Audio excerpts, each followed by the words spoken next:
have any power to that facility right now. We will not have any power until we figure out what we're going to do in the future. I had AEP pull the power pole because it was in bad condition, and I didn't want it to fall, and those transformers end up leaking everything that's in them into the water. Other than that, we think we're doing pretty good, other than just trying to figure out, how we're going to approach this marine debris and what we're going to do with the pier in the future. As you all know, we got local and state declaration, but we are fighting tooth and nail, and it's not looking promising at all that we're going to get federal declaration because we didn't meet the state's threshold, which is somewhere between 38 and 39 million. And so that you understand that declaration comes when all 32 declared counties in the disaster accumulate that cumulative amount. Even if Nueces County was able to get everything that they worked hard on, and the pier and the port, unless those other 31 counties can help make up the difference, we're not going to get there. And I don't know how well they're organized or not organized. So that causes some problems for us looking into the future.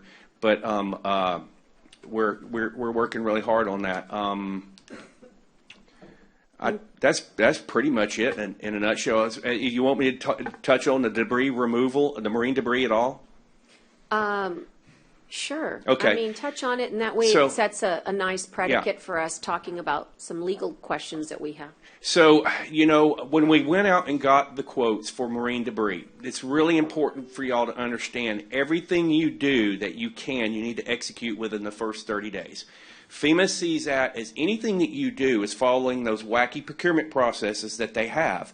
You have an exemption in those first 30 days.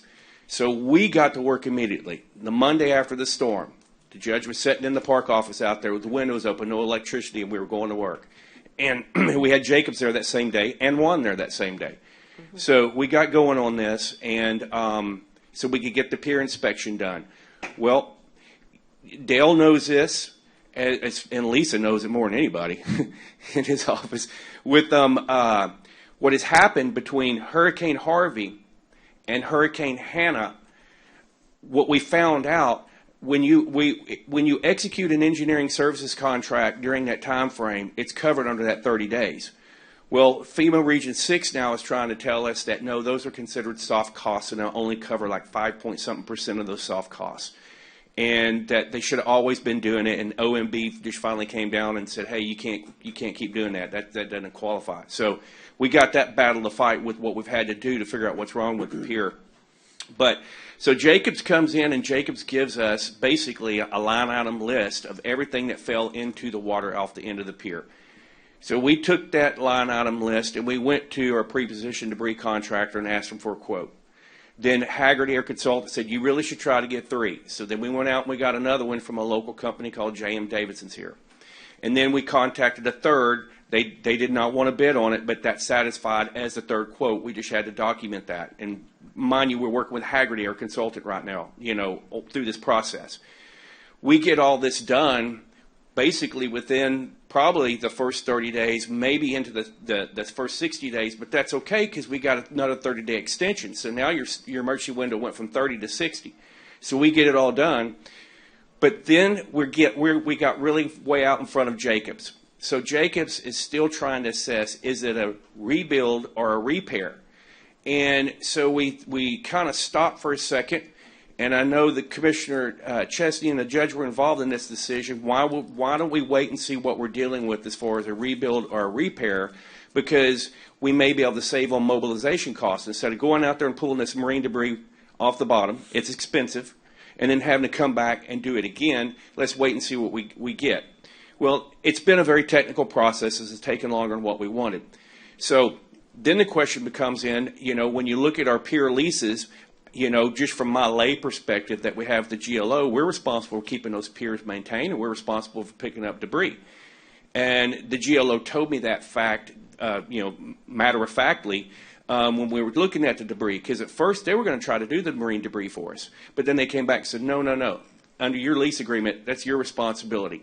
And it was a way for them to get off the hook, too. I mean, it's a lot of money. And so, but they did help with the parking lot. So that's kind of where we're at. We've got it. We got a situation where we got to go. We can't wait around any longer. I'm concerned with getting it done before sea turtle nesting season starts, and you got a bunch of Kemps and green sea turtles swimming around. It's going to make it extremely problematic with observers and stuff like that. And I've already worked all that out with the U.S. Fish and Wildlife. So, but I think it's just really critical that we make a decision where we're going to. When we're going to do it and get it going immediately, how we're going to do it, and then how we're going to pay for it. So thank you, Scott. I have a question. Thank you, Scott. Scott, after the last hurricane we had, we didn't get insurance for the bridge after that. I thought we had gotten some insurance. You mean the pier? The pier. I'm sorry. Commissioner, you may be confusing that with Hurricane Ike. The pier did have a claim. It's not insurable. Elsa, when she was tenure here, she looked at trying to get insurance for the pier, and it was almost $300,000 annually to try to get any kind of insurance. And now nobody will insure it. And so as far as insurance, but we did have a claim with Hurricane Ike for Bob Hall that we, Commissioner, it was a long time ago. I think it was around $500,000-600,000 that we got to do repairs, and we did those repairs. So. But to answer his question, it's not insurable. No. We can't get flood or. I would give anything to pay $300,000 right now. Wish you could go back in time. But yes, sir. He raises a good question, and I get what he's saying about the not being able to possibly wait, because it would provide some efficiencies. Obviously, if we were going to knock the pier down, and if we were going to be able to get the marine debris out at the same time.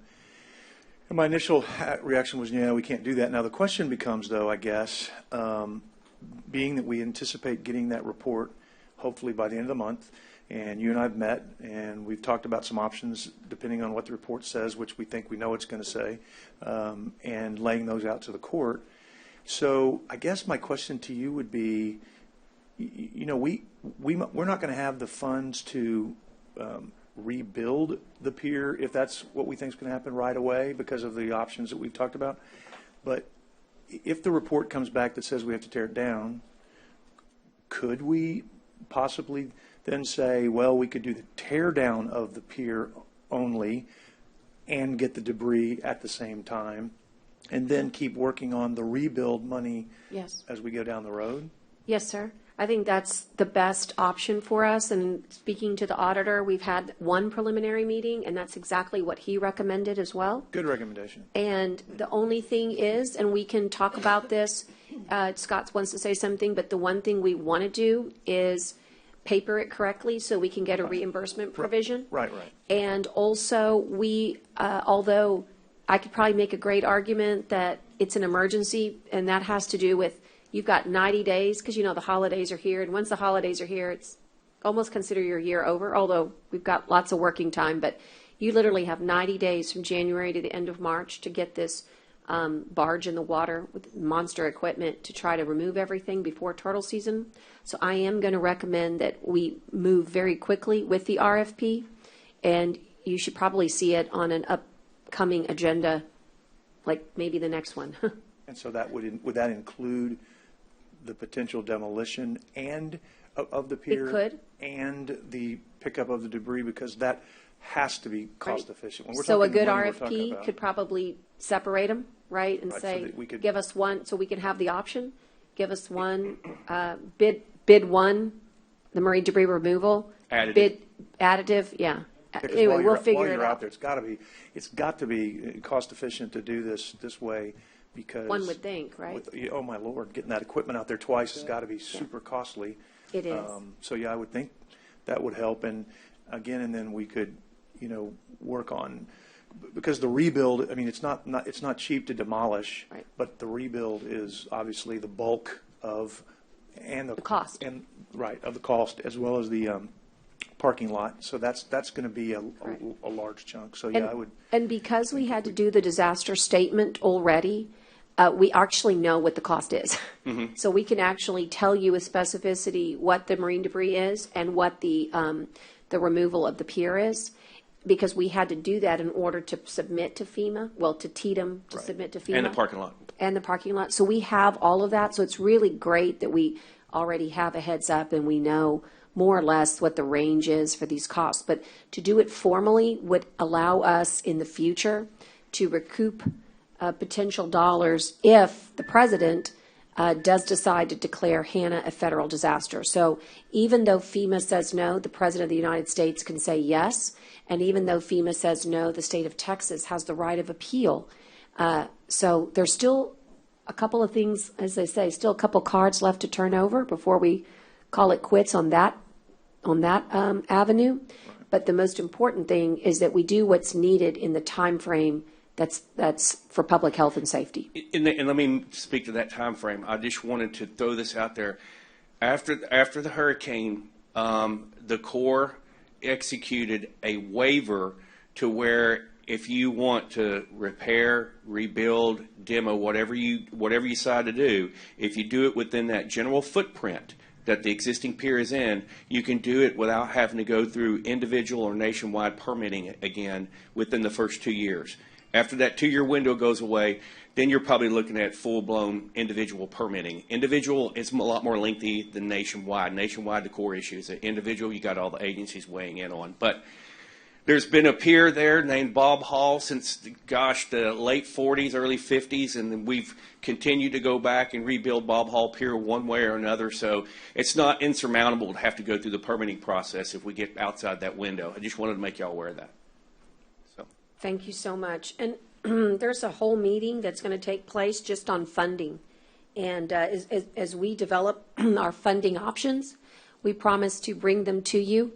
We're going to do some vetting with our emergency management team, our commissioners, and the city of Corpus Christi, by the way, is in the exact same boat. Not that misery loves company, but at least we're all thinking along the same lines. They have a disaster recovery management team by the name of Impact. We have one called Haggerty. And I guess the blessing is that both of us are going to be utilizing our consultant teams to figure out what these funding options are. They had similar situations, they told me, in off the coast of the Carolinas. And so they're going to bring some additional ideas for funding. So just wanted to keep you fully informed. I would be remiss if I didn't notice that May Nardone is in the back of the audience here, and thanks for social distancing.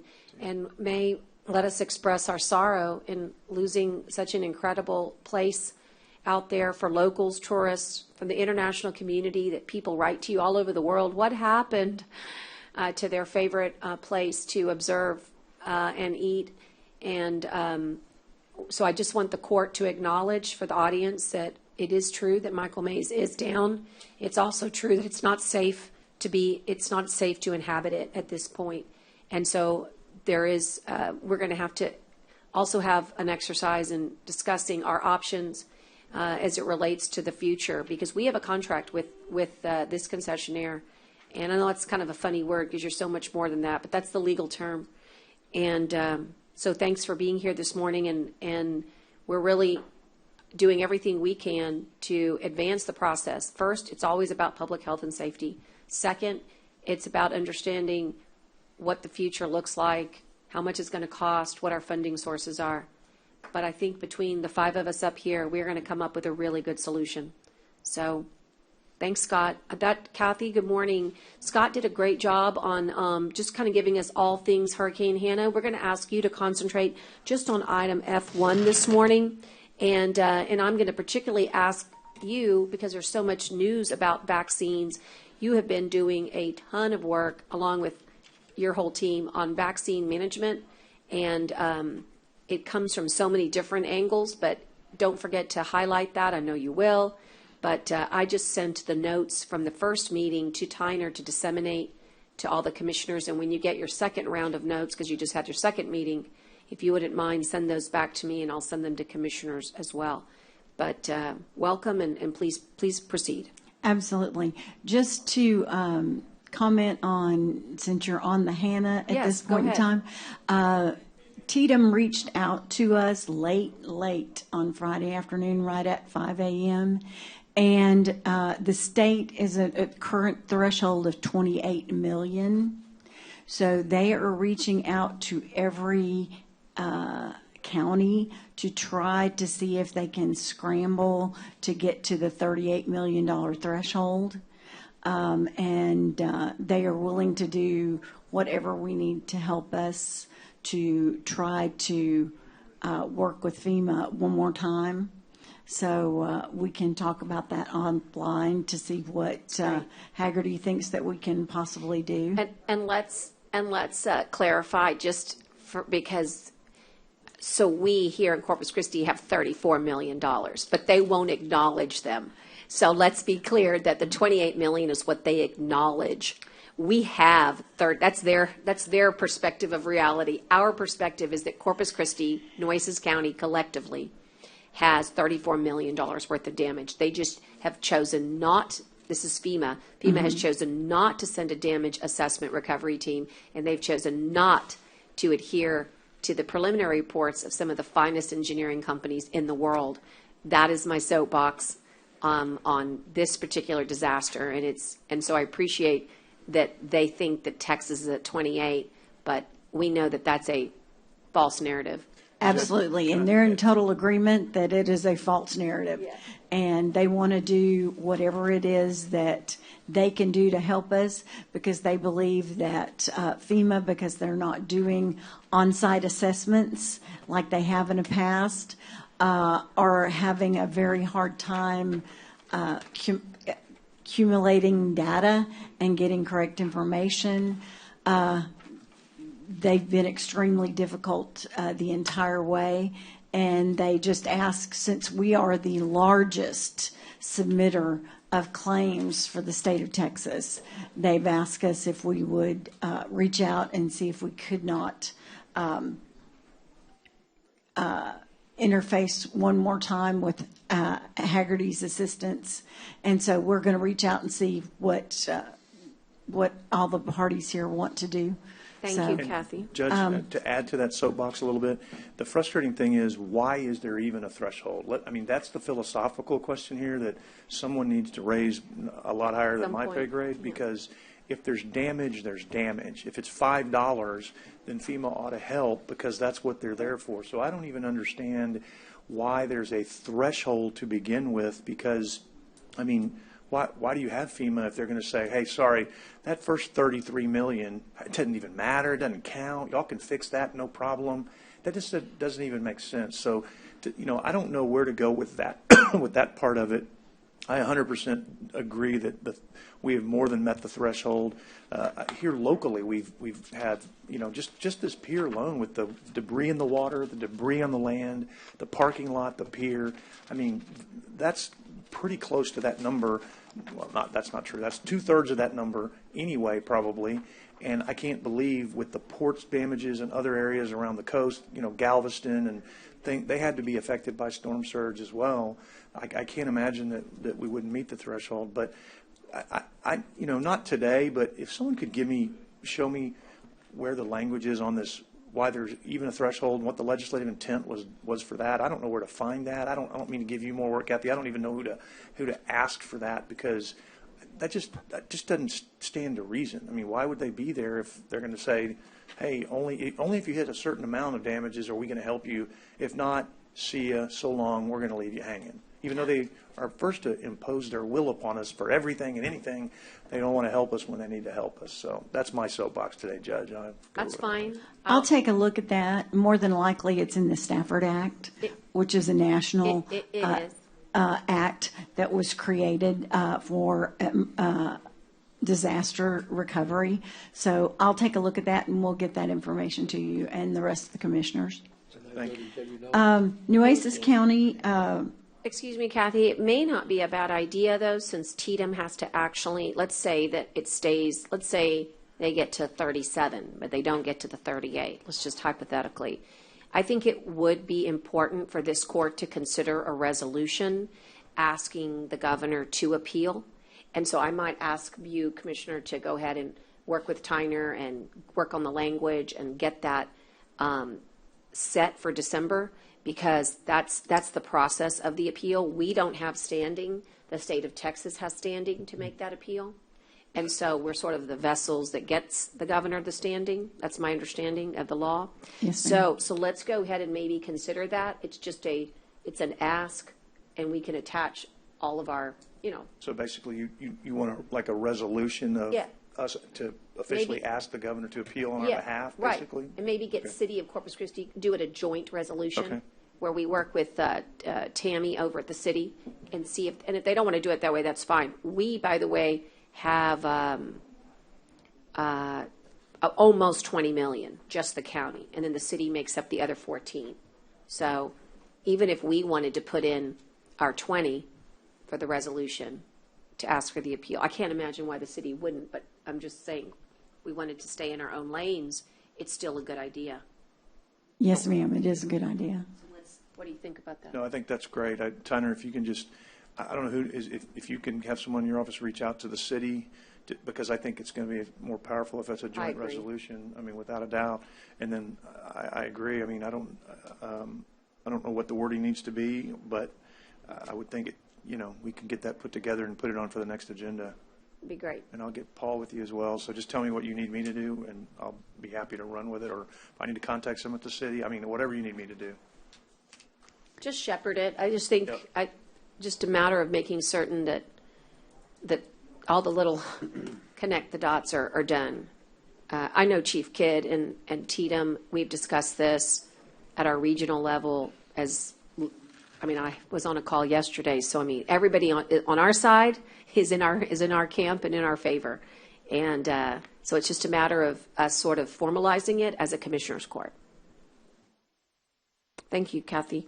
Let's transcend to COVID-19. Nueces County continues an upward trend in positive cases, which is what we had anticipated. The total cases for Nueces County is 22,192. Yesterday was only 7. I say only. It was a good day. There were 7 new cases. We had 6 new deaths, which brought our death toll up to 463. Texas is experiencing a surge in COVID positive cases. We're number 1. Number 2 is California right behind us.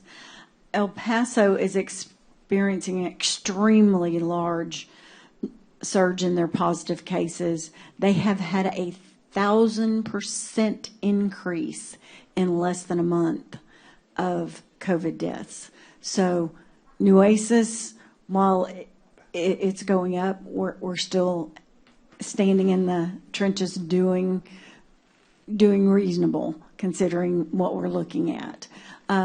Nueces County is different than most other counties because we have a large influx of people coming into our county from across the nation and across the state, because in the summer you have our summer visitors.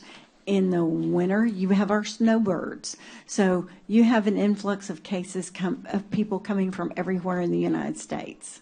So this makes it very hard for Nueces County. But what we do ask is that many people are experiencing what's called COVID fatigue, which is real and strong due to the intensity and time level that COVID-19 has taken. And this is stressful on everyone. And I know we've all experienced it. We must remain diligent in our continued safety practices and our social distancing. That is the key. And your hand washing. That is the key. That's the key to COVID. That's the key to flu. Nueces hospitalization rates fluctuate daily. As of yesterday, we have 125 confirmed COVID cases in the hospitals here in Nueces County, 10 suspected COVID cases. Nueces bed availability, 43 out of a census of 121 adult ICU beds are available. 11 out of 11 pediatric ICU beds are available. So we're looking very good when it comes to pediatrics. 149 adult vents available with 67 in use. 30 pediatric vents with 5 in use. 101 adult BiPAPs available with 5 in use. 5 pediatric BiPAPs with none in use. 220 med-surg beds are available. So our numbers are up in hospitalization, which we would expect. It kind of goes hand in hand with the number of reportings that we have. Also, our COVID burn rate is at 3.4 million. A total COVID burn rate for Nueces County, which includes the city of Corpus Christi. Corpus Christi is at 7.7 million. So that brings Nueces County total up to 12 million. We're currently recommend that our constituents still continue to take flu shots. It helps combat influenza. We are still reporting influenza cases and COVID cases. On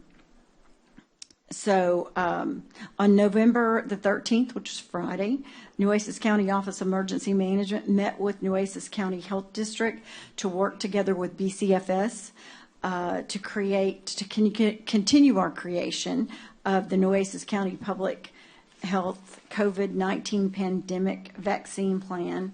The county is scheduled to meet with our regional and local and state partners together to create the site operation planning. That will be on the 17th, which is Tuesday, tomorrow. We continue to work with Edward and Julie on the COVID testing.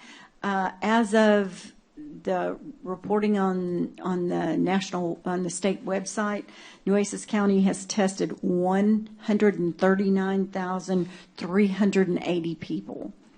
Now that's we probably tested more than that, but that's the most current data on the state website. Our Nueces County Emergency Management is concentrating heavily on the emergency management and Nueces County, Corpus Christi Health District pandemic COVID-19 immunization plan. We anticipate that Texas, as of Friday's meeting, Texas is anticipated to get only 25,000 immunizations on the first release.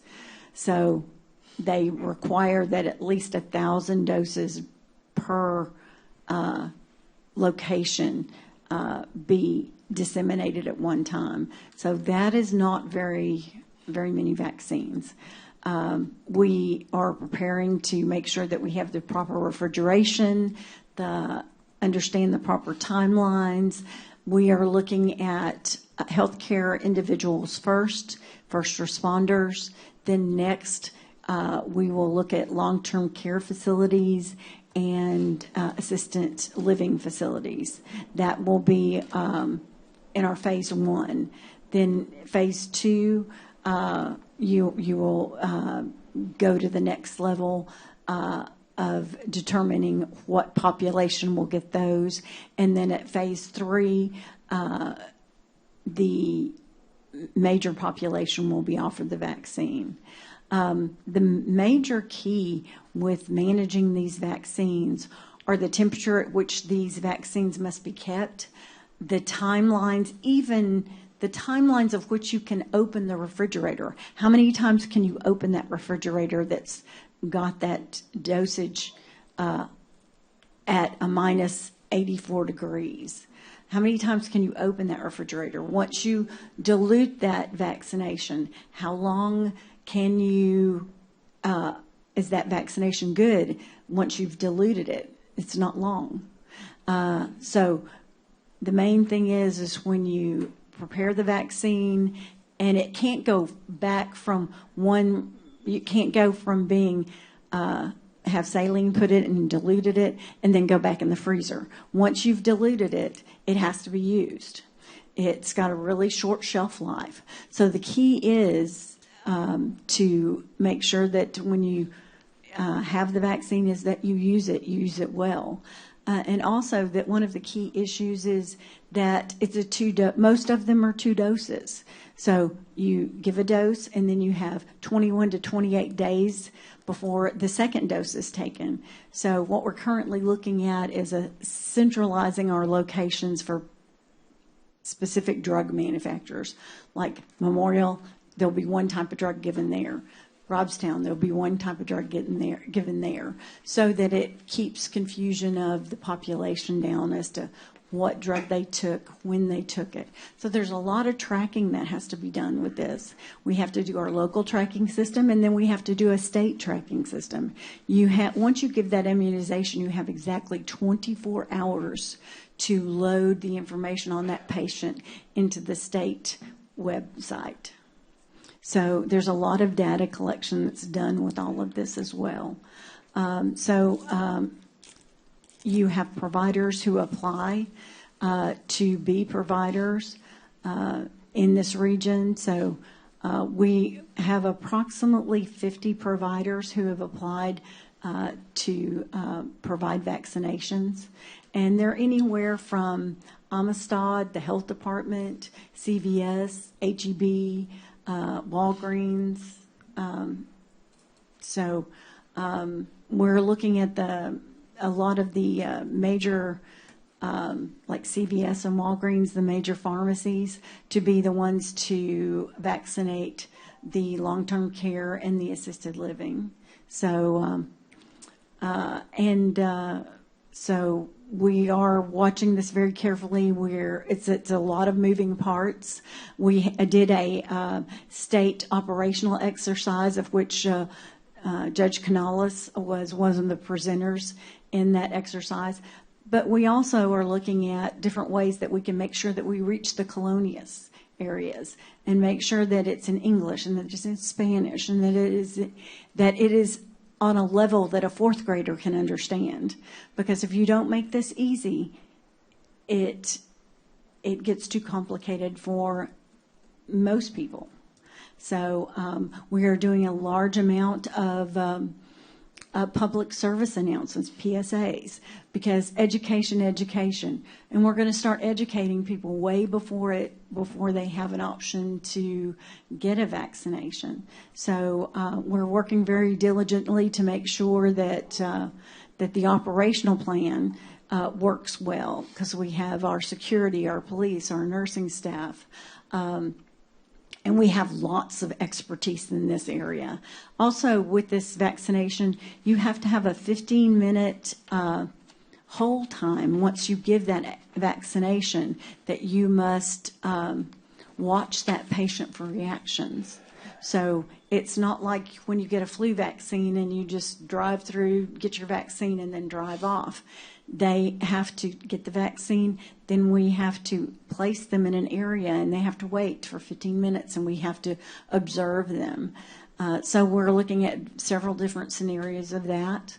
And then we're also looking at Richard M. Borchard Fairgrounds, because we've got where we can take them inside and social distance them and do the administration in that region as well, in that area.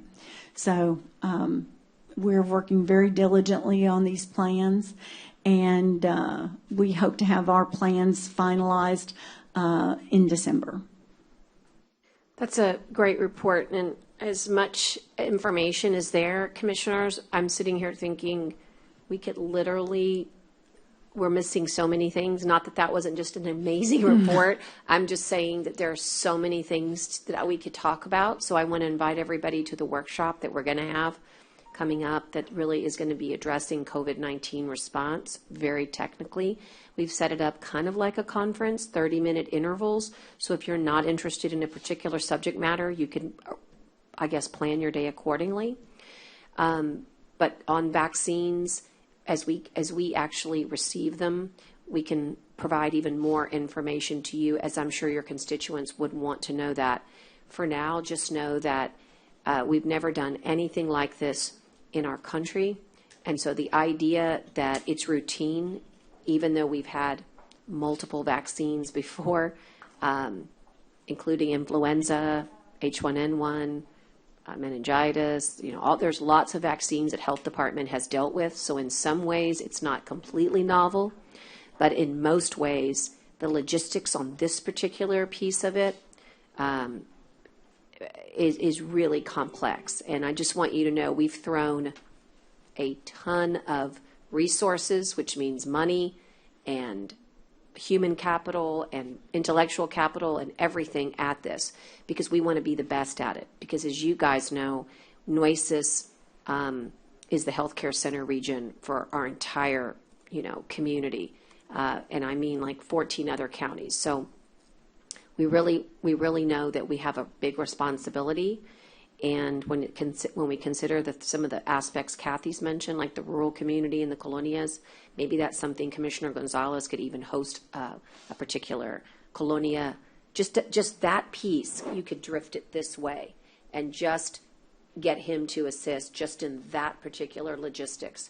So anyway, and maybe Commissioner Matas, could assist just in that rural component. Use the resources that you have here.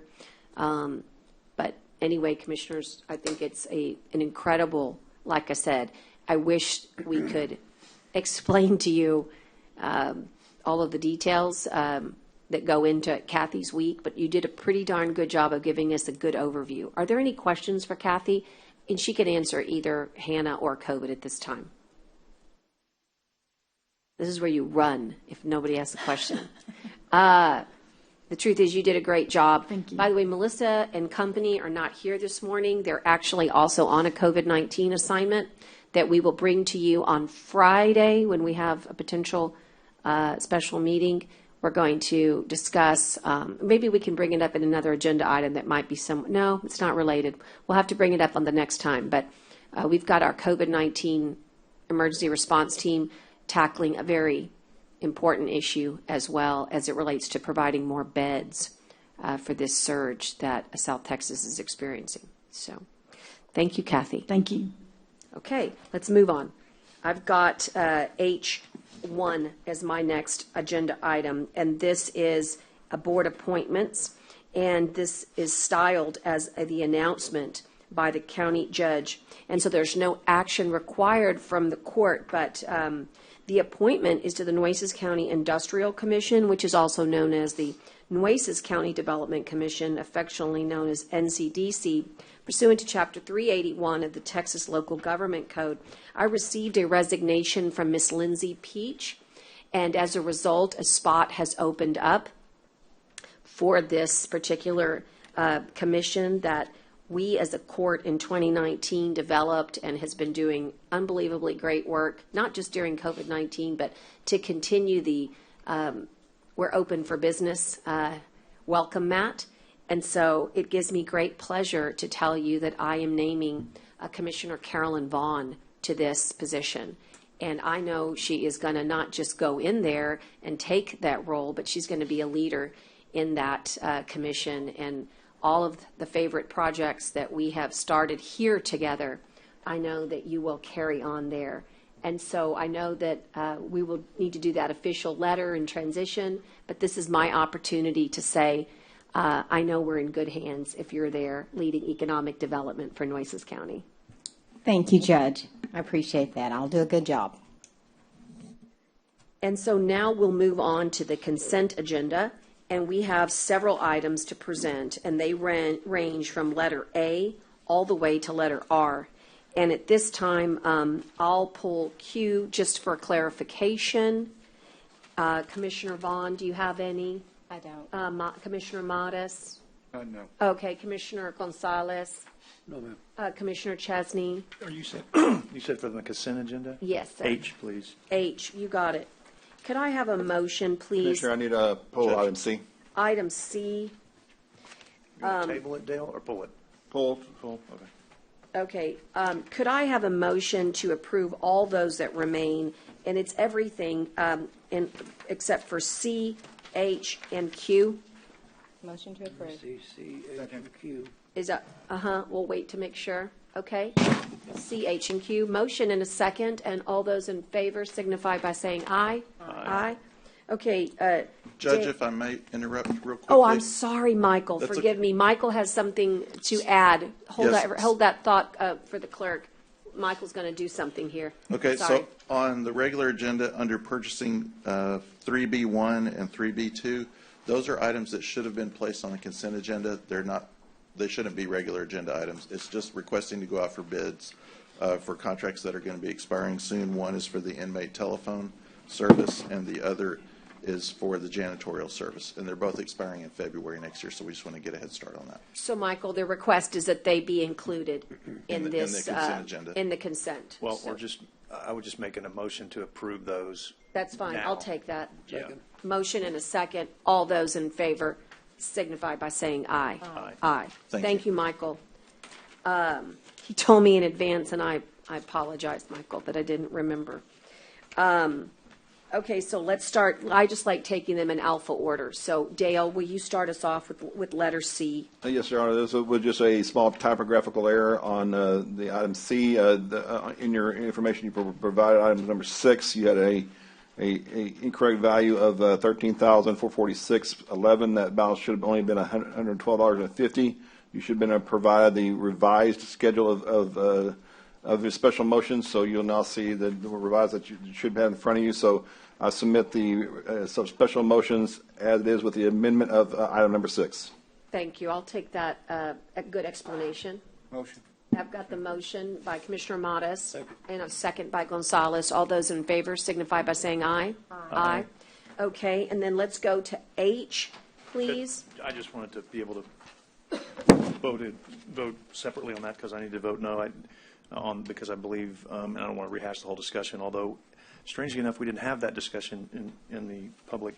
We ended up having it in closed session, and I know there were people here that wanted to talk, but I just wanted to vote separately on that. Okay, okay, thank you, Commissioner. So moved. Okay, and do you want to just, And Judge, can I maybe Yes. add some light to this? If we recall, when we brought this item for court last time, we had 2 yeses, 1 no, and 2 abstains. Correct. So I just want to make sure the court is reminded of how they voted before, and if they want to. I was going to say, I to think it just goes. If y'all want to emulate that again for this, Got to it. be consistent, just That's so y'all are exactly what I aware. was just about to say. If that's okay, Commissioner, he just follows the same rules. So Okay? All those in, thank you. So I do have a motion, Commissioner Gonzalez. Can I get a second, though? Second. Commissioner Modis, second, and then all those in favor signify by saying aye. And then the noes, no. and then the abstentions, myself. And me. Commissioner Vaughn for the record. Okay, that coordinates. Thank you. Now we'll go with Commissioner. Myself on Q. All I wanted to point out is sometimes it gets lost, so I wanted to make sure that you saw that we have one more transfer allocation that we're going to accept right now from the city of Corpus Christi. It's an additional $415,000 from the CARES Act.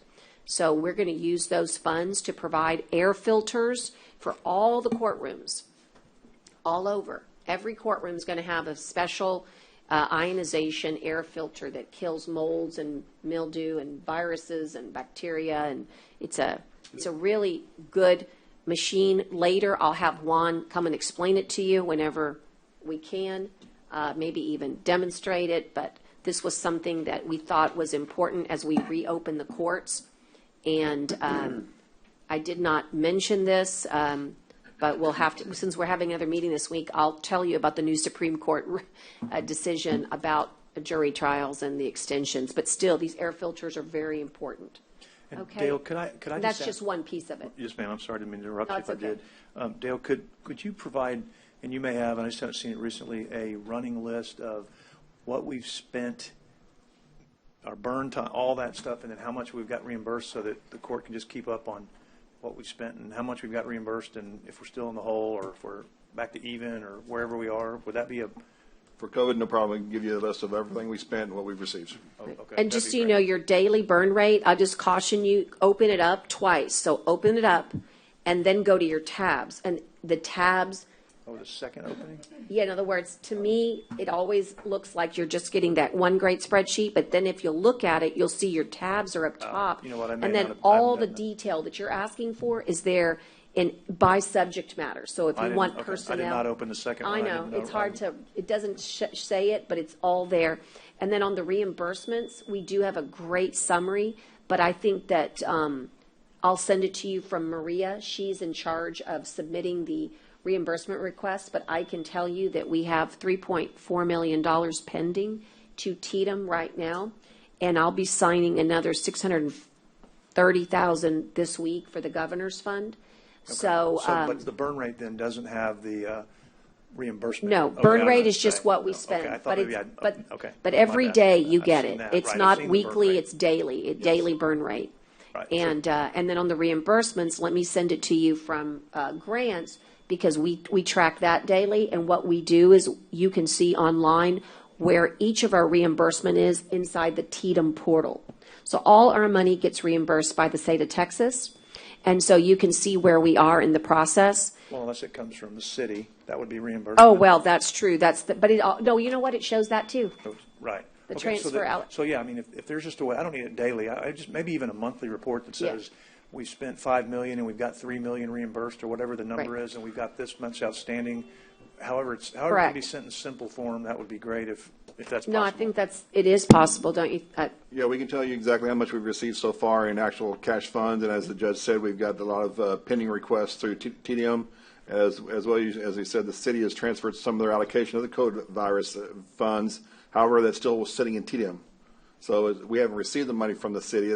They've transferred the allocation over to the state to give to us as our reimbursements or requests Think are of it in. as a So bank account. Just a simple, if we could just put it in one little paragraph. what we can do is something, that we can definitely work with Maria and say Thank you. this is how much we received and this is how much is pending. Right. Thank you very much. But just because I happen to know it, we got $3.8 million from the city of Corpus Christi Total? total in I mean, I may be off with cents. No, Okay, I I'm just understood. giving you, yeah, $3.8 million in allocations from the city of Corpus Christi And then what do you, in 3 different, to ask you, if you know, what approximately have we spent and what approximately have we gotten reimbursed? okay, You may so, not know that, I don't mean to put you no, on the spot. I know. I would think you do. Absolutely, down to the penny. I'm sure. So basically, we've gotten about $4.4 million total allocated to us, and we're going to spend about $4.5 million. Okay, so for everything to date through December 15th. And So that we have includes, like labor cost, everything. all that stuff? Okay. Everything. Now, the one thing we have requested, and we need to get some more, and Dale and I are going to work on it, is law enforcement. We're still missing the law enforcement chunk of it. There's some very specific rules about what you can and cannot apply for. And that also includes hospital district reimbursements as well. But there are some that are, yet to be, so you don't get reimbursed until you spend. Okay. Okay? Right. So some, for example, haven't even been spent yet from the hospital district. For example, they've allocated up to $3 million for step-down unit, but they haven't been asked to pay a dime yet. So until they spend, there's no way to get Right. reimbursed. But you're thinking we're pretty much at a almost break-even point based Yes, on sir. what we spent? Yes, and sir. what we've been reimbursed for? Yes, sir. But I won't, I think that's important for people to know. It that. is, and just, the process is incredibly laborious. But it's unlike FEMA, it's better than FEMA in that our money is secure. Our money is there, but getting it requires a tremendous amount of paperwork. But the portal kind of gives you an opportunity to see where we are. And you know how I said we put a ton of human capital and money into vaccination? So if you ask me, what's going on right now with like your world, Barbara? So like 50% is all human capital in vaccination. The other half is in reimbursement. In other words, we've poured in tons of effort into getting our dollars back. What's my goal? December 31st. What's our deadline? December 15th. That's the last day TDM will accept your invoices. So we're on an internal deadline here within December 1st. So this is an all call. If there's something important For COVID. for COVID. So, but then obviously it starts over next year because we're not getting out of this anytime soon. So. That's correct. Okay. But there's no more stimulus money Gotcha, okay. from that bucket. But there are other buckets, and we'll be pursuing that, those other Starts buckets. over again. Right, Right. okay. But we do anticipate we will get a stimulus bill, but probably not till February. Gotcha. Okay, thank you very much. Thank you. But we'll still get you all the detail that you've requested. Okay. So I'm going to go ahead and ask for a motion for the clerk to make sure I do that correctly. Motion moved. and a second. And all those in favor signify by saying aye. Aye. Thank you for that. Let's move to the canvassing of the results. Very exciting. I have one question, Judge. Yes, please. sir. Hold You on. don't mind- you don't mind to go back to this, but I was looking at the boards, Tyner. Well, this, do we have the deadlines with those when they expire and all that? Are they It's a whole bunch of online, Tyner? That's correct. Once this gets approved, and they're all going to be pretty standard, that they're going to be open, starting with- they'll open today, they'll close November 23rd, and we'll recommend appointing December 2nd. And that's a standard for all those boards. All of them? Okay. Okay, thank you, appreciate it. Could you give Commissioner just a little rundown, though, of them? Just go ahead and email it to him. Email yeah. it to everybody. I sure will. Make it easier for everybody. Yeah, if you look at the attached, I'm sorry, I misspoke. The Emergency Services District number 6 would open today and close Wednesday, November 23rd. And that appointment would be December 2nd. And then all other boards, Which one, Tyner, I'm sorry? Emergency Services District number 6. 6, okay. And then all other boards would open today and close Monday, December 7th. And then the appointments would be December 16th by Commissioner's Court. Okay, so it changed from the 2nd to the 16th now, right? You said 2nd a while ago. He did.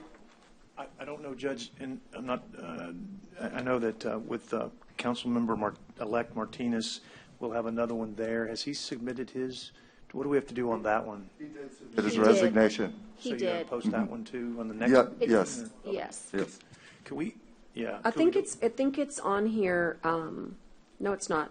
Yes. Yes, it is. It Oh, yeah, it is. is. I'm It's sorry, number that is. 2. Okay, It's my number bad. 2. And I'd like Oh, to I saw it. report to the court that as suggested last court, we had the South Texas Water Authority posting, and we were able to get that on social media and our website,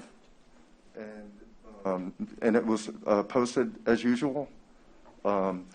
If you're a member of the county posting, then you would have gotten notification of that posting.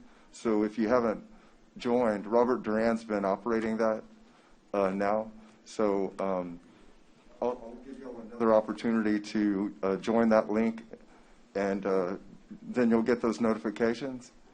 And I'm really trying to push staff, including Connie, to get our Granicus board software up and running, and I'm hopeful that we'll do a demonstration on December 16th and get it operational by the 1st of the year. Pretty exciting.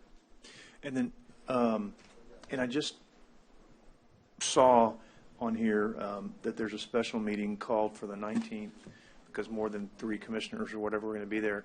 And I know it's kind of late, but would there be the possibility to add a couple of things to that posting since today's that day? Our deadline would have been 9 a.m., but we plan on having a special meeting Friday. Oh, another one on Friday? No, Oh, I'm we sorry. couldn't. We had a conflict on Thursday. Sorry, Friday, right. I'm Yeah, sorry. and so it's 19th. Friday. Whatever the 19th Oh, is. wait. Hold on, let me get the calendar. 19th is Thursday. Thursday is 19th. Yeah, so it turned out that we had a Colonias meeting that was posted at the same time. So we now believe Friday is the best date instead of Thursday for the special meeting. Only one And special so meeting. if you have agenda items for Friday, They're small. They're like You can get them to time. yeah, I'd like to get them resolution this and a bid afternoon. awarding, but so we can do those still? By Yes, the afternoon, Okay, by 4, Tyner, please, or by 4 o'clock, please? please. So then this agenda that we just got, hold on, which is That, November. that agenda is directed at the Colonia initiatives Yeah. only. Still happening. Yeah, and just so you know, you don't, it's just, here's the thing, if we all want to go, we have to post it. No, I got it. And that's why we did it. Okay, so you're You don't saying there's have going to to be go. another one on the 20th in addition to this one on the 19th? Okay, that's the one I haven't seen yet. Okay, got it. I'm sorry. Then. Got it. Hey, what's the purpose of the 20th? I'm sorry. Be posting late don't know. today, please. Yeah, the So- purpose, he wants to know the purpose of the 20th, there's an Amistad contract for it's all reimbursement driven. We had some, I'm going to call them housekeeping issues that needed to get, would that be fair, Laura? Just housekeeping issues with contracts that need to be clarified. And it had to do with the city changing their minds and pitching it back to us. And so we need to do that so I can meet my December 1st internal deadline for reimbursements. And it will not take long, I don't think, at all. Okay, so But then if- I just need to but get we you need those it. other ones for the It'll be a Zoom virtual meeting as well. Friday one, Will? Yes. And you know what time that is at this point? Shooting for 9 a.m. again, if that's okay with the court. I don't know.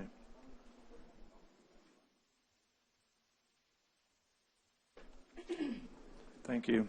Thank you.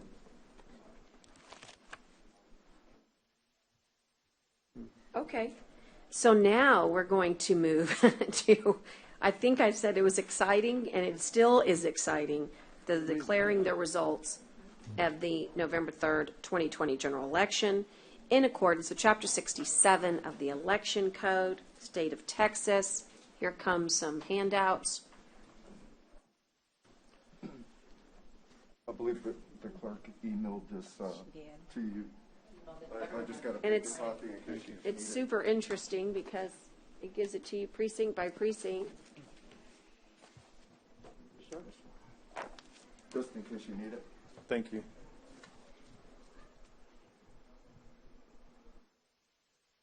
Okay. Everybody got it? And you've had it for email?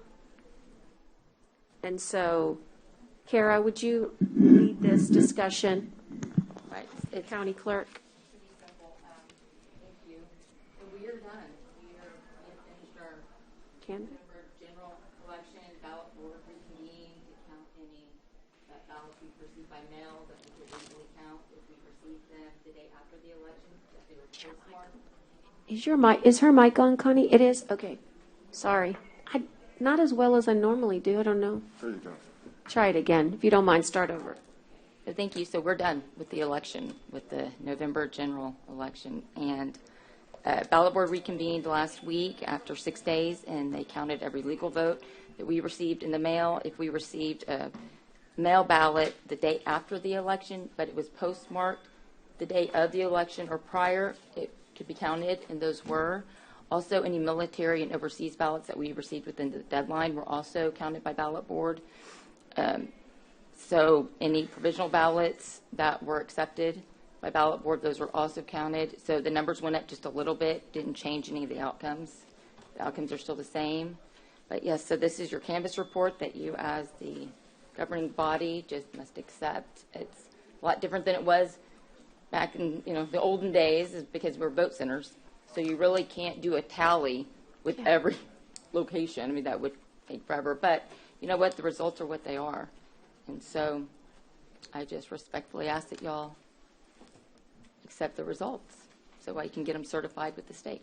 Motion to approve. So I've got a motion and a second, and all those in favor signify by saying aye. Aye. Hi, and I just wanted to add, that was a great, smooth election. That was record turnout. I mean, I think people all over Texas did a great job. I mean, we really I think we shined throughout the country. So congratulations, y'all did a really good job. And having that many votes counted that quick, I will tell you, I wasn't expecting it. So A lesson. it was a lot. Well, voting centers are great, They are. and that really is what people like. It took a little while maybe initially for people to say, oh, wait, I'm not, I can vote anywhere. I can vote anywhere, But I think, and I'd like to commend the RTA for free transportation to any of those voting centers. And I think curbside voting is great for those that have disabilities and special needs. And of course, you know, our mail-in ballots, everything, every way we have allows people their ability to exercise their vote. So And that's our job. Is to That's make your sure job, That yeah. my job is to protect the rights of voters. Yeah. Right? And to ensure that every registered voter in Nueces County, they want to vote. Yeah. You know what? We're going to provide them a place to vote. That's what Yeah. we want. So. and it was safe. Yes, and it was safe. And it was secure. Yes, And everything. I didn't hear horrible lines, although some people Yeah. did have to wait, but I'm saying we didn't have Right. Oh, well. Lines I are don't know. good. Hours You know, and lines are hours and kinda hours cool of lines. Because that means lots of people are voting. That's true.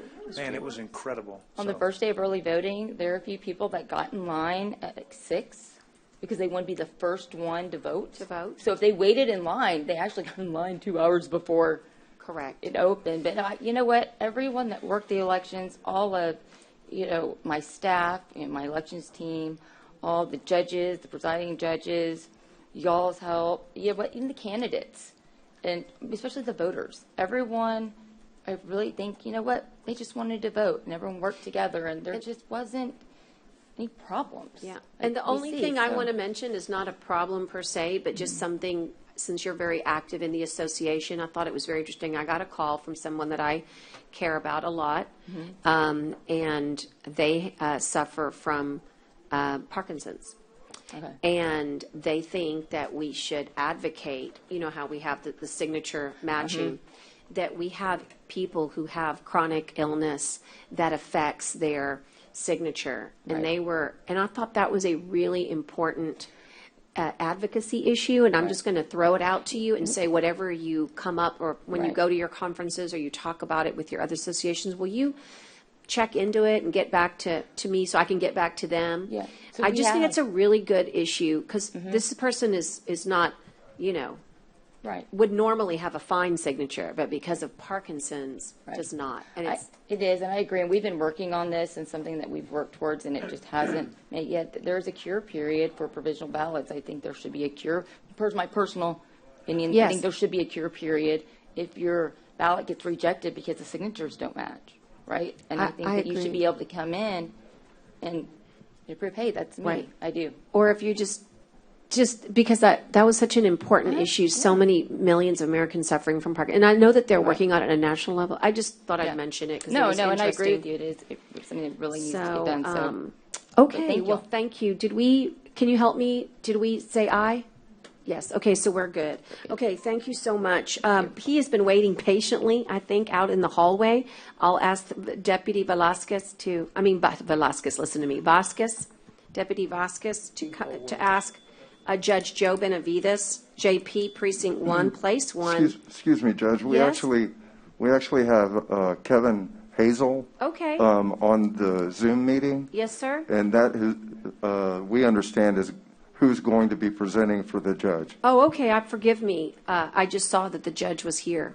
Recognizing you, Judge, we have Kevin Hazel on the line. Would you like to start, or Mr. Hazel? I would like to start, and then Dr. Silva, and then Kevin Hazel. Okay, well, we've got the agenda now. Please proceed, Judge. Welcome. You're going to talk to us about truancy prevention. Yes, ma'am. Thank you so much, the Honorable County Judge, and also the Honorable Commissioners of the Nueces County Commissioners Court. I would like to express my appreciation to everyone on the Commissioners Court, thanking everyone for your full support and involvement for our grant program that recently was awarded to Panorama, which provides funds for CCISD Miller High School and the schools that fall in the Vertical Learning Committee. Panorama, with all other partners, play a crucial role in curtailing the dropout and truancy issues we have here in Nueces. Thank you for your involvement and continued support in combating truancy in Nueces County. As the presiding judge for the Justice Courts, I have continued to find solutions to make a difference in our county on ensuring that our students from Corpus Christi Independent School District, Flower Bluff Independent School District, Toloso Independent School District, Cal Allen Independent School District, West Oso Independent School District, Robstown Independent School District, and all the other ISDs in Nueces County area to ensure that our students in Nueces graduate and go on to higher education, a trade school, or the military. But we want to make sure that we ensure that they have our full support. We as a whole greatly appreciate your support in finding solutions to combat our truancy issues in Nueces County. Now I would like to introduce Dr. Ralph Silva of CCISD to address the solutions and/or ensuring that our students have been given the opportunity to a higher education. Thank you. Thank you. Welcome. Nice to see you again. Good morning. Good morning. Commissioners, County Judge Canales. I just wanted to take this opportunity to thank everyone and Judge Joe Benavides for providing us with a tool, a tracking tool where we can monitor the attendance of our students in CCISD. Again, this tool just supplements the current system that we have in place for tracking attendance.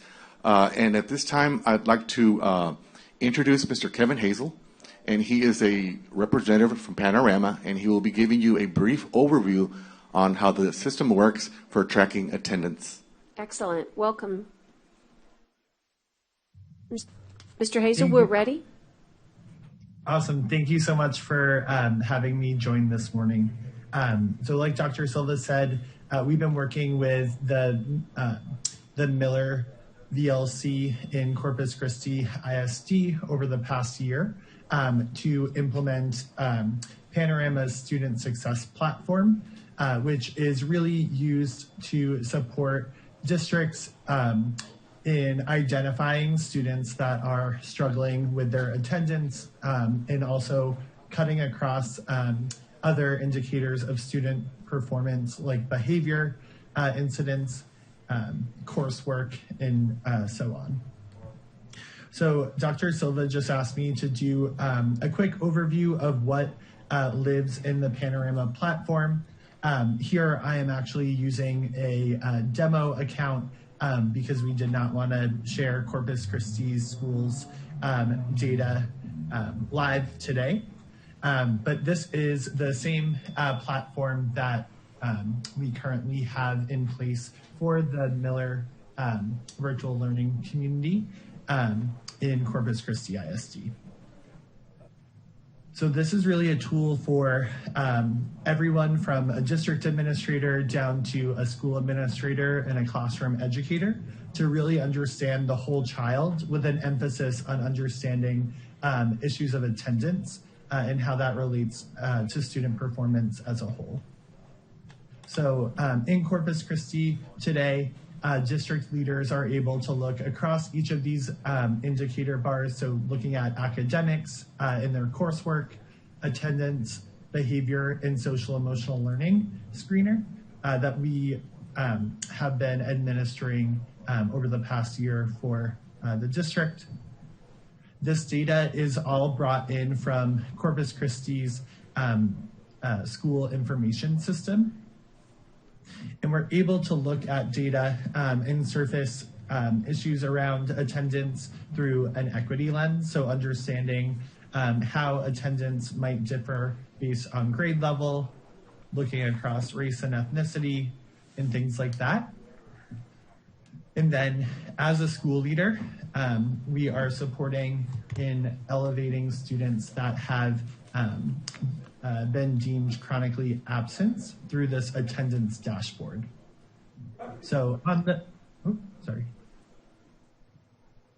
attendance dashboard, schools are able to set their goal for attendance this year and are able to look at trends over time. And then we use it as an early warning system to show when students are beginning to trend downward on their daily attendance.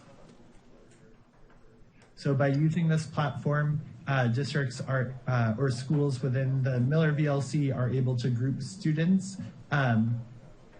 and based on attendance, so really quickly elevating the students that we might want to intervene with today.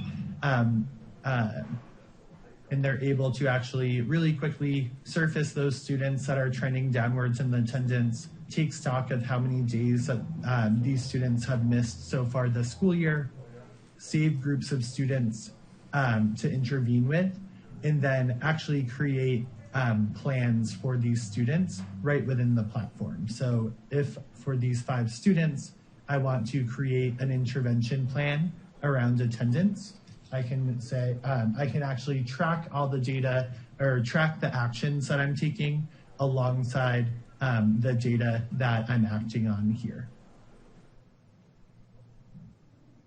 So that was a really broad overview of how the tool works at the campus level. And wanted to also just point out that at the student level, you're able to look across attendance and looking at coursework.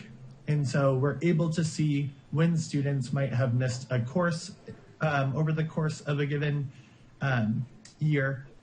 And we can also look at that data alongside their grades to surface issues that we might want to follow up with. For example, the student receiving a C in their math class and also missing that class 16 times so far. So we're able to really quickly surface students for intervention and just monitor attendance in a robust way alongside those other indicators of success. So I will stop there, but please feel free to let me know if you have any questions. It's a great analytical program, Judge. It's all about technology, and I think this is a tool we're going to use in the future. Oh, it's great. And what I like about it is that it allows you to schedule for intervention. I had a daughter with a chronic illness who missed school all the time, and if you don't have a good tool like this, it just looks one way on paper. But if you have notes in the file and intervention, and you can see, oh, this is a great student, she's just sick. And it just, to me, it really allows you to look at the individual rather than lump them in. And then somewhere along the way, at least when my kids were in high school, we changed the rules where you had to turn in a doctor's note within 3 days. Well, this is very difficult for a lot of kids. The 3-day rule doesn't always work. Now, we like it for us so that we can document very easily, but what I didn't like is that it was often very difficult to accept a note after the 3 days. We need to make sure that that's not an issue. If you get a doctor note at any time, that should be excused. Exactly. That to me is, puts the burden on the child rather than the parent. It's not usually the child who's a minor who has the ability to get that doctor's note. So if you have a responsible parent, you're in luck. If you have an irresponsible one or one that's not following, doesn't have the ability to. Anyway, you get the point. Yes, but I do. I really like this system, and but there's been a lot of gaps, and I think this is going to help you fill those gaps. Yes, ma'am. I wanted to close by saying thank you so much, County Judge and the Commissioners, for giving us this opportunity. But most importantly, also Maria Badia, the Director of the Grants Department. She made this happen for us as a whole, and I think we're just this is going to be the future. And I think it's a great program. And also I want to thank CCISD. So thank you so much for being Judge, involved. Are there any questions? I just wanted to say, Judge, great job. We appreciate your initiative on this. Also, congrats on your recent election. So we're really happy to know that you're going to be working on this for another 5 years or 4 years plus, right? So 4 years in a month. And I'm glad you're feeling better. It's great to see you in person here. And so we're very happy that you're feeling good as well, too. Thank you so much, Yes, Commissioner. sir. Thank you for being here. Congratulations, Judge. God bless you all. God bless That's America. great. Thank Thank you. Thank you. Thank you so much. That was a good one. Let's move on to the issue of personnel change reports and any type of approval processes, related matters. Dale, I know there's a will of the court to have certain items brought to court for transparency purposes. Can you, does anyone want to engage in this and with Dale and start this process, Commissioner?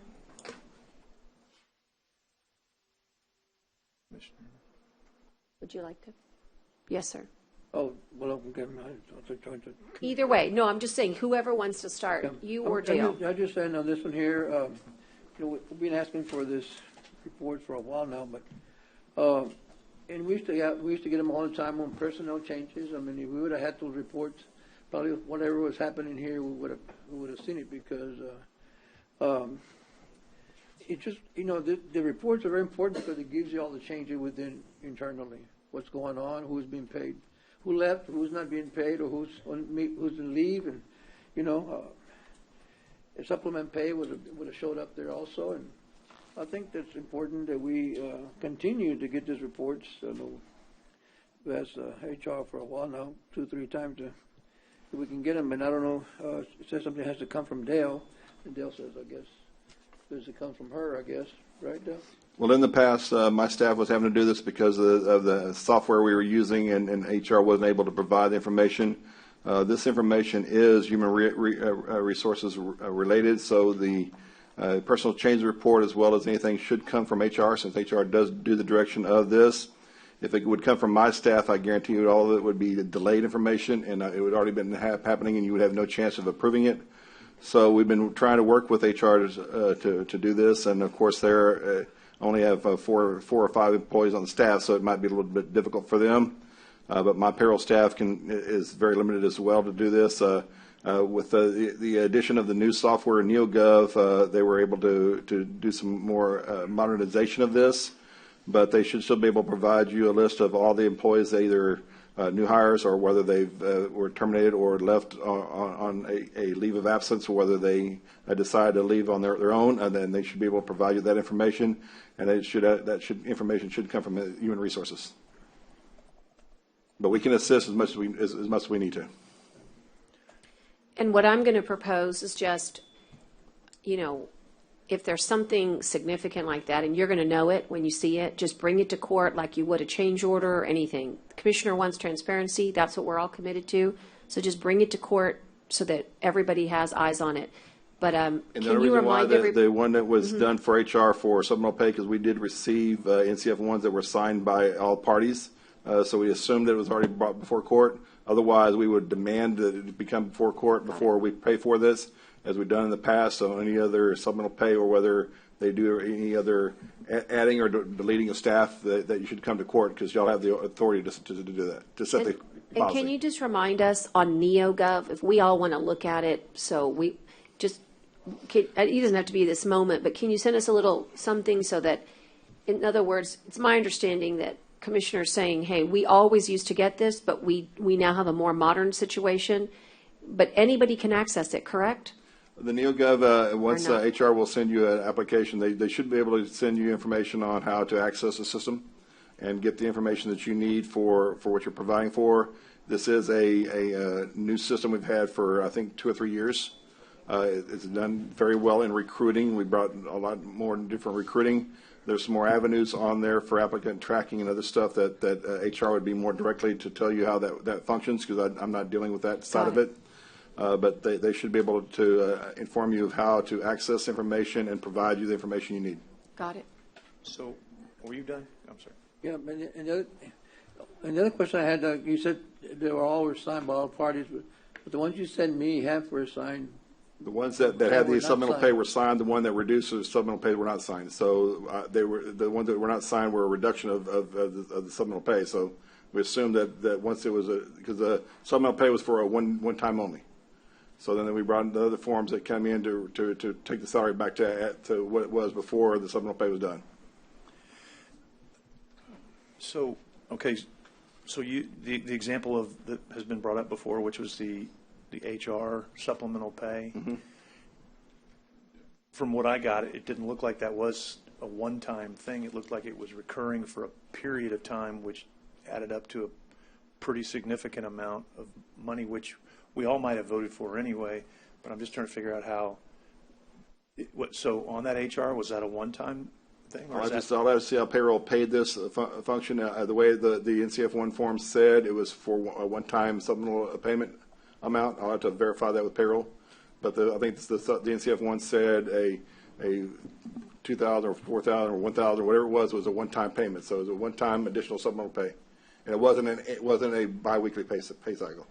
Okay, so if you would check that, because what I've got shows it was not a one-time, it was biweekly for a period of time. All right. That's what I've got. Check it out. We'll definitely make sure that. And I'd like to just understand why that was done, if anyone knows that, why there was supplemental pay to one department, because obviously that could be something that could certainly raise the ire of other employees, and I want to make sure that we're again. We feel the same way that once we looked into that probably should have been brought before court to function this. Why it wasn't that was during a person that was on leave, and it was during coronavirus time, so there was different emergency necessary needs for this. So, but we'll research this and see how it was paid to make sure the balance was done, and this most likely should have been brought before court for approval.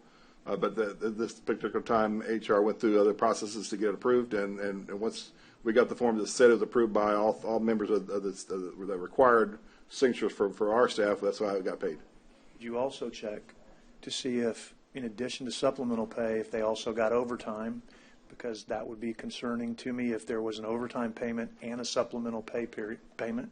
I don't know that there was. I have nothing that shows that there was, but I know we were paying a lot of overtime to a lot of people during those times, justifiably so. But certainly, overtime plus supplemental pay would be concerning to me as well. So I would like to know a little bit more about this particular thing and how this got done, because it's completely understandable that what you described. You got the signatures. You thought it had come to court. So if you could look into those things, and then how do we safeguard? And again, I don't think anybody did anything wrong here. I don't know that anybody did. I'm just could have been a slip through the cracks thing, and that happens. I mean, we got tons and tons of things going on. How do we make sure that this doesn't happen? Do we send something to all department heads that says, hey, remember, no ifs, ands, or buts, supplemental pay has to come to the court? Or would that be the easiest way? I mean, there are different supplemental pay we needed to look into. If it's supplemental pay during the middle of the year, yes. If there was supplemental pay that was on the budget cycle, that we had a few supplemental pays that were added to this year's budget, as well as some car allowances that were added as part of the budget cycle. So it was a budgeted item. So that wouldn't necessarily need to come to court because it was already budgeted for.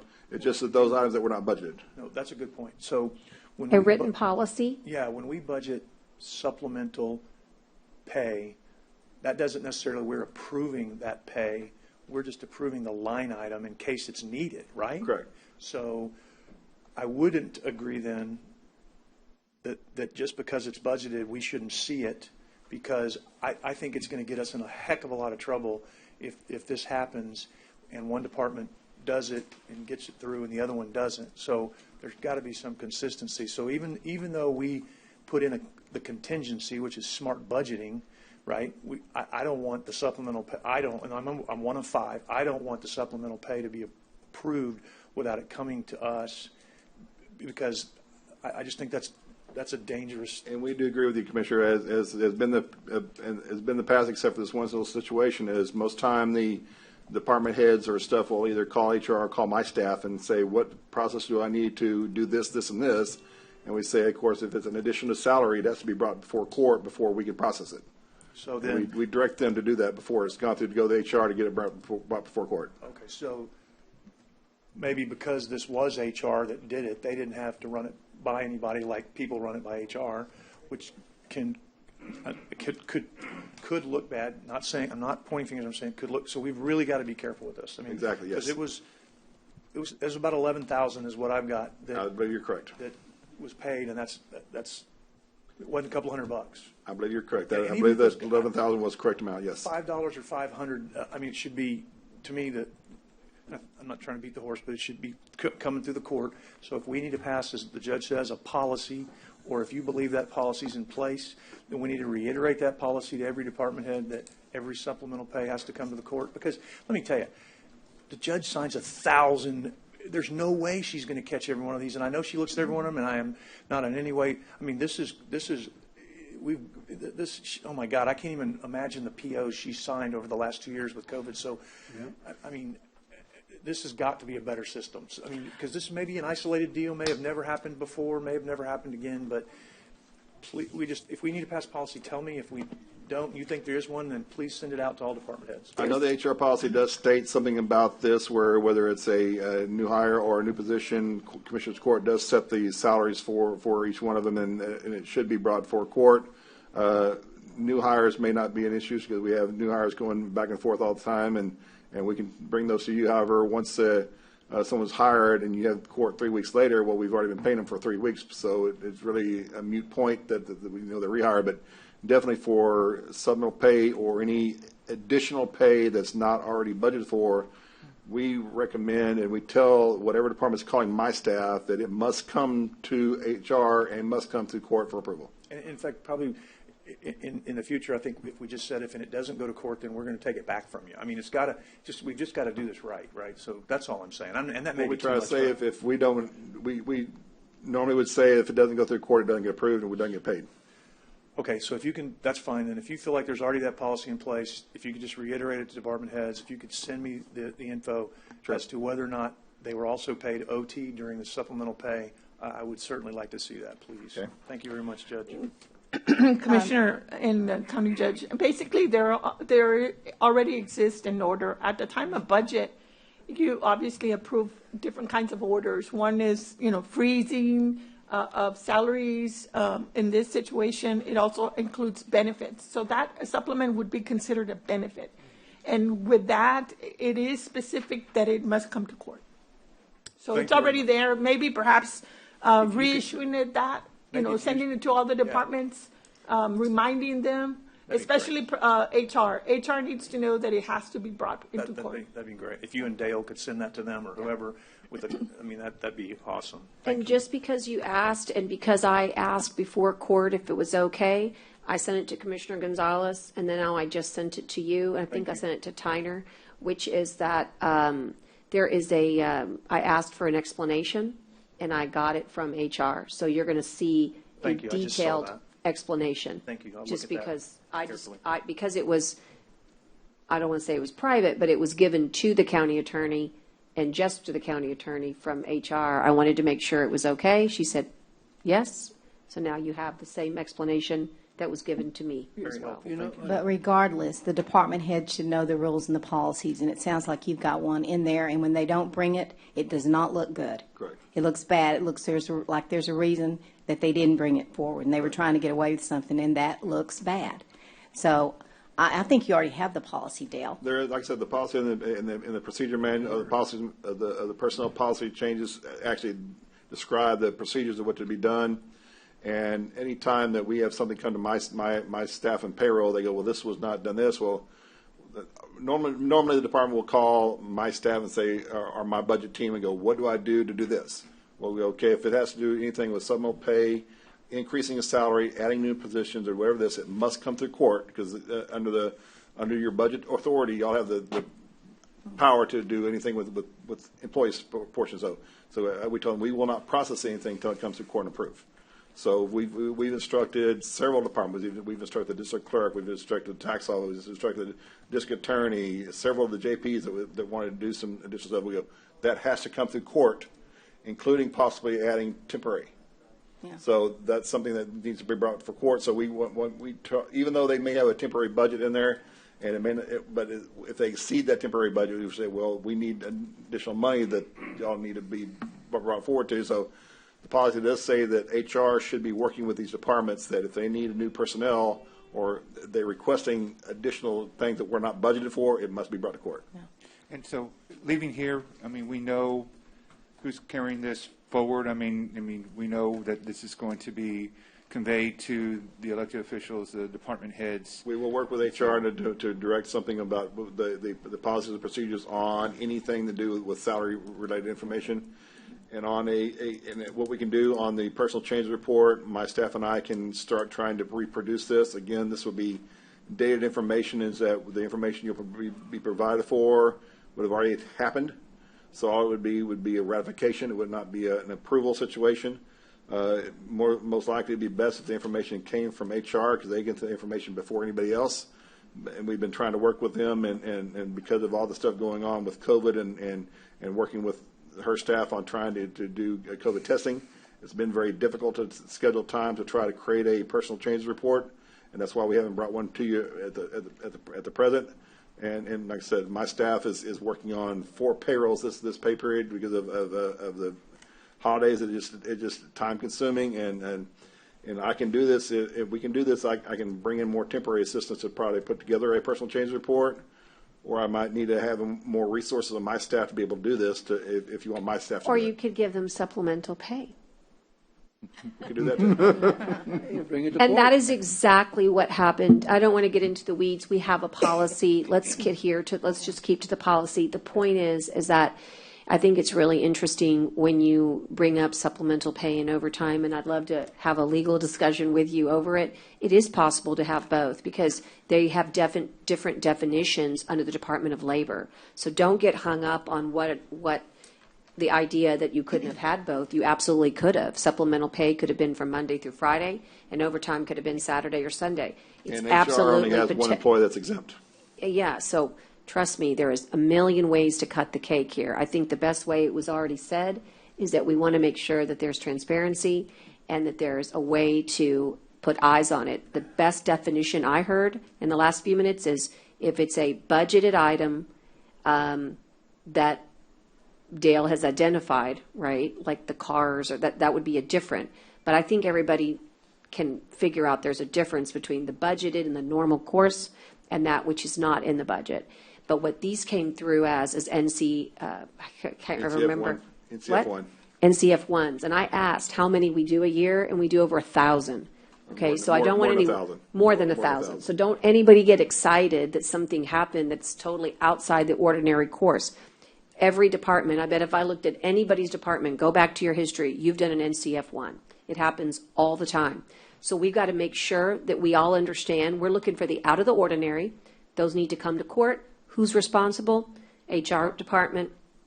And Dale will double check it and he'll put it on the agenda. And I think we're going to be protected and cured. But there are situations that come up, and particularly during COVID, particularly when there's vacancies in the office, when there's temporaries in the office or some sort of extra work. What does it mean to have supplemental pay? By definition, it means supplemental work. You cannot pay supplemental pay for past work. You can only pay supplemental pay for future work. And what does that mean? It means you're doing something that's outside your normal job description. Not that you're extra good at it, not that you worked extra hard, something completely different that you did not get hired for. That's why supplemental pay exists at all. And it's just really important. And since this issue's come up, I've really not enjoyed it, but enjoyed the opportunity to research it and to really drill down on it, and spoken to the county attorney lots of times, because I think going forward what we really seek is a policy that works, so that it's not overburdensome for the auditor or for HR, just something that makes sense, so that, I think Commissioner Vaughn said it, so it looks right, it makes sense, so it just makes sense. You just want a policy and you know which ones need to come and which ones you don't. Does that help? And Judge, I wanted to just bring up something a little bit kind of tied into this. I mean, but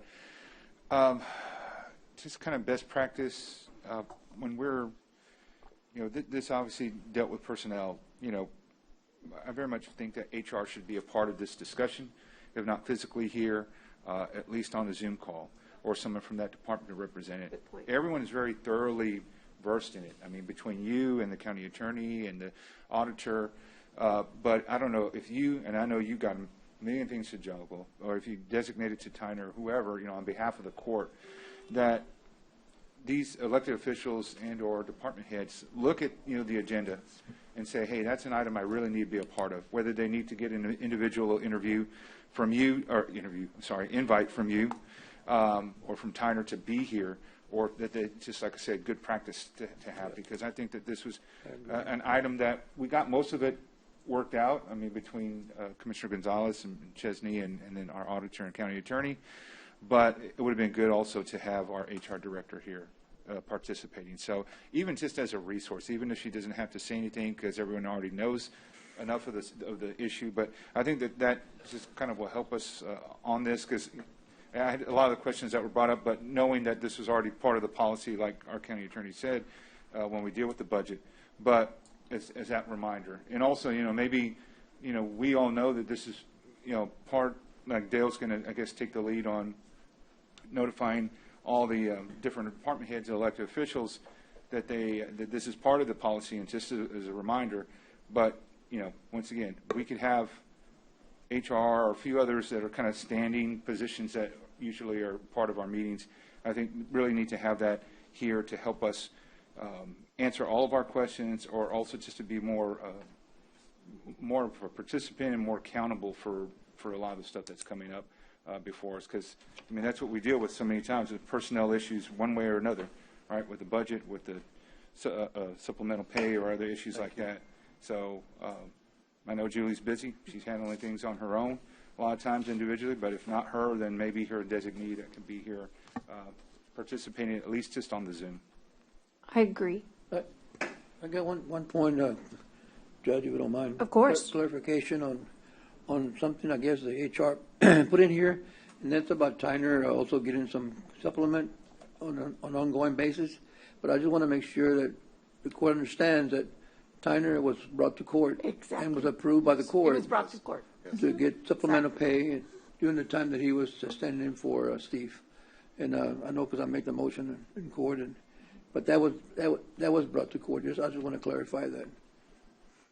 I think one of the things that they need to be, obviously, when we resend that order from the court, is that if they think that it's budgeted, that they can use that money. Well, if there's a change in the personnel employee, whether it's salary or temp or whatever, even though it's within their budget or budgeted, it's still a change involving money that needs to be brought to court for approval.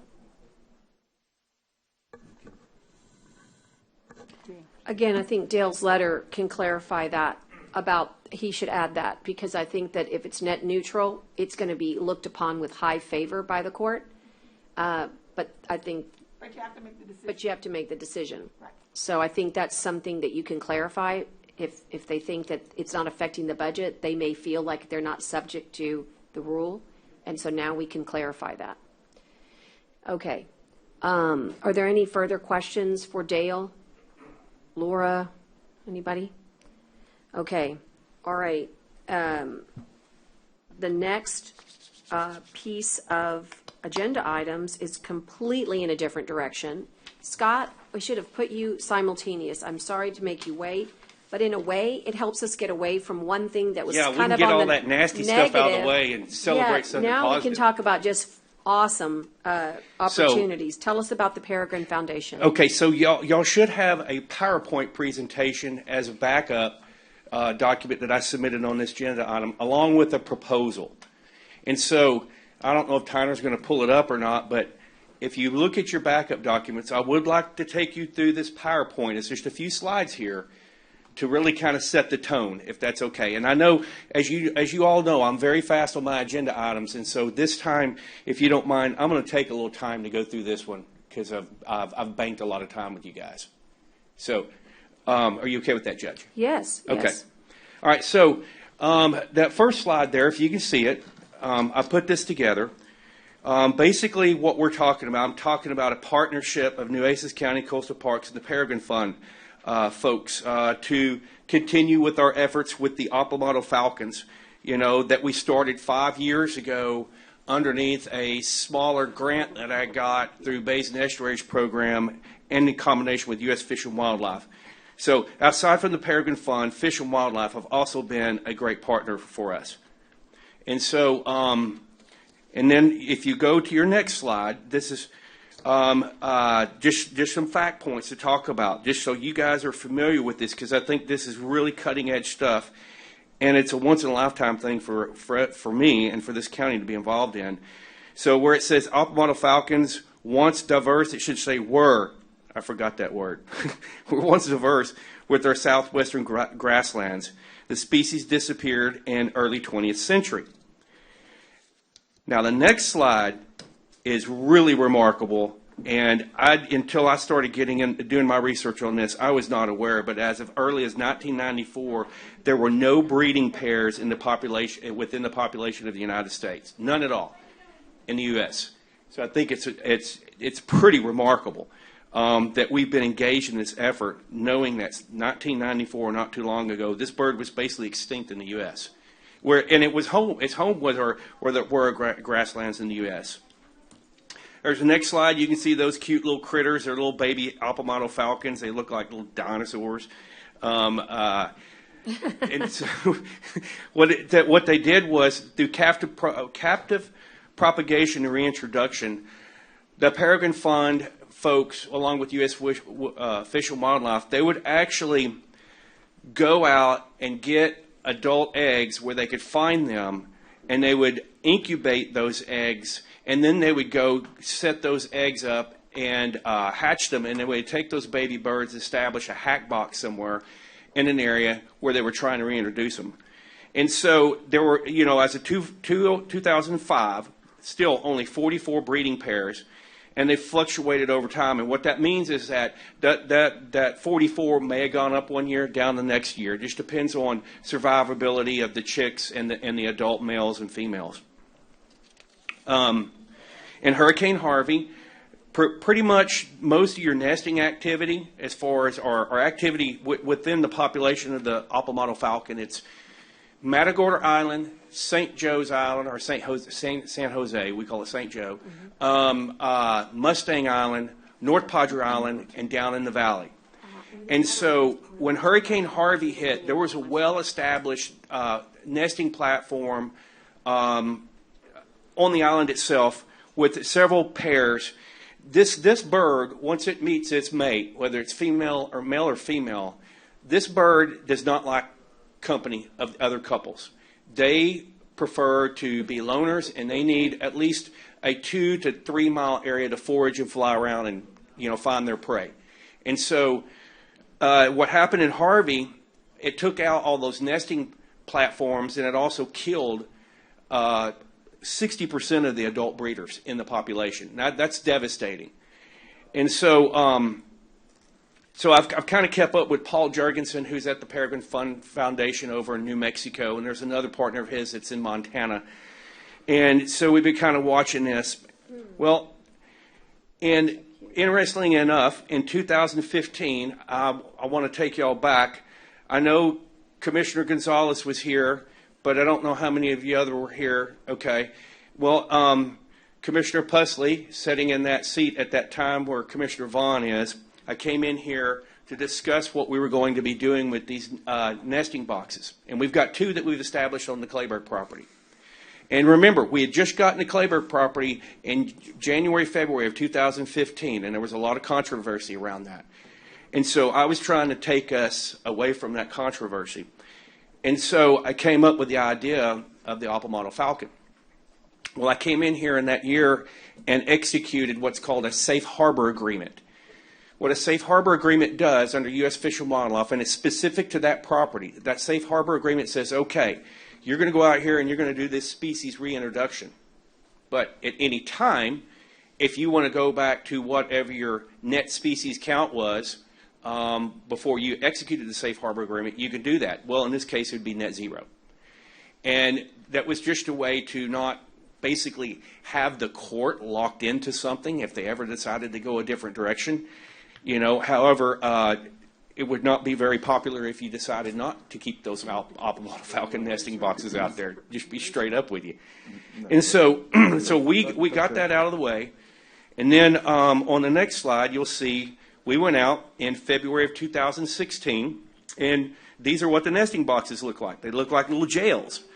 But the reason why they look that way is the diameter between the dial rods that the bird goes into is such that other predator birds can't get to them. And so gray-horned owls love to eat these things, these falcons. And so that's why you don't see them affiliated with any kind of what we call a maritime forest or any oak mont type habitats, because the greyhound owl likes to live in that big oak tree. And so we got out there, we put those up, and we've been monitoring them ever since. It'll be 5 years this February. Now, we've seen one banded juvenile female, and they got little bands on them like a duck would around their leg, and we've seen a couple of adults kind of hanging around. We thought with losing all the nesting platforms on Matagorda, because they imprint on this box. They see it and they think, okay, let's place the nest. Because your next question may be, well, where do they really nest at, Scott, without these boxes? Well, they love Spanish daggers, okay? But to go out there and to plant a 9 to 10 foot Spanish dagger that'll live out there in the middle of nowhere, no water, and it survived. Not to mention, if you ever been up close and personal with a Spanish dagger, it's going to chew you apart before you ever get out there. I mean, they're vicious.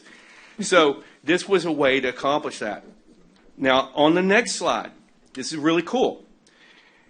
This is an example of a hack box and the trained monitors, or however you say that, that would be affiliated with the Peregrine Fund to come out and be a part of this project. And so what we're looking to do is help get this kicked off using some of our GOMESA monies out there on the Clayburgh side. It is a perfect example of an authorized use underneath those grant funds.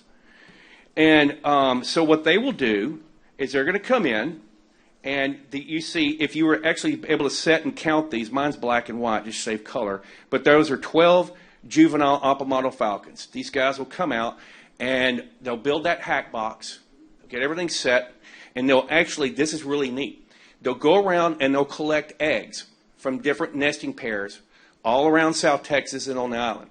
They will take those eggs, and then they will fly those eggs back to Montana, and they'll incubate them out. What's really neat is that the flight time costs nobody nothing, because there's this program in the United States where these pilots have to get so many CEU flying hours, and they donate their time to fly the eggs. Just like the Adopt-A-Pet thing that you see on TV. They do the same thing. Then they fly these little chicks back here to South Texas, and they go out and they set them in this box. And then they go buy these baby dead quail that are frozen, and they go out there and they feed them twice a day until they get to what's called independence. So you've got the hack box, you've got the nesting platforms. We'll add one more. That's the most we could have. And so we're going to see a definitive establishment of one of the most endangered falcons in the United States, established in an area where they're not established at this level. You know, they're to the north and south of us.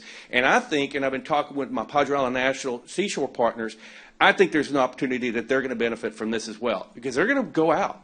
You know, these guys they're going to find mates. Well, in talking about benefit, it would also be good at this point to share with our audience that, and the court, that when you say a real benefit, I mean, tourists will come from all over the world to come see these raptors. Yes, and it just so happens, working with Charlie Belair and, you know, that gas station project and that small little mitigation project, and who's our bond counsel? What's her name? Blakely. Fernandez. And the money that's dedicated to that with Baker Watering and that one little observation site that's going to come to fruition out there, the stars are lining up. Everything's coming together. So I'm very excited about this. I'm going to tell you that I am going to be deeply involved in this project as much as I can. And if you go to the next slide, that's a couple of the Peregrine Fund folks there underneath one of the nesting boxes. And then there's there's 3 little chicks there. Those are chicks that are fledging out. They're just about to lose their baby feathers and then get their adult feathers. And then the last slide is the motley crew 5 years ago. Mary Kay Skarupa, you remember Mary Kay, Judge, Yeah. Commissioner, I know you know her. She was involved. That's Bo Hardigree with the U.S. Fish and Wildlife. That's Paul with the Peregrine. That guy right there that looks taller than everybody, I must be standing on some a mound of sand or something. That's me, and everybody knows the guy to the left. So here's the thing. Paul sent me a proposal, which you also have, which really goes into a lot more detail about the basically how it's a lot more detail than the PowerPoint. I dumbed it down in the PowerPoint, but one of the things that he proposed assistance with, excuse me, I'm sorry. If you look at the items 1 through 10, we would not be supporting item 2, 7, and 10. And the reason why is housing and travel. That to me, that's an incredible stretch for any kind of GOMESA funds. Travel is there's only one out in travel under the CFR, and it's just not even worth going there. And so what we're going to try to do is, and for the audience, and Judge, I know you're trying to help me with it, is find somebody who'd be willing to loan us an RV for the time frame that the monitors need to be here, park it in the park, and that saves on their costs with travel. I mean housing. And it's right there front and center, easy to do, cost us really nothing. And then on number 7, they've got to have some place to store the quail, the baby quail. And so I've got freezers out there that I used to store old bait in for the pier that I'm not using anymore, so that takes care of itself. And then just eliminate the travel. And I've already put the Peregrine Fund folks on notice that, those are items I just cannot do. But as far as the construction, the monitoring, the data collection and all that, it falls right in line with what would be authorized under GOMESA. And you'll check your email later, or I don't know if I emailed or texted you, but we do have a lead on the RV. So I'm going to visit with Commissioner Chesney, and he's going to help me secure this. We're going to take it from a lead to a done deal. To a sell? Judge, Okay, A Judge. good sell. Judge, just so you'll know, the Claybrook property is not a park. So basically, our duties with regards to the to the Claybrook property are limited. And they can build the boxes, but we still haven't found authority with regards to the other. So we're working on it, Judge, and obviously I would like for the court not to take action, but we'll bring it back. And we're going to look at that very carefully. Just so you know, I'm sorry, I wasn't aware of there being an issue. But I do want you to know that that's something that we should just set up a little meeting, because we can go back to the granting authority, which is the General Land Office, and we can probably get. But it's not the granting, it's our duty. The authority of our duty to monitor the birds, the wildlife. That's a park issue. And this property is not a park. We never designated this as park land, Right. Judge.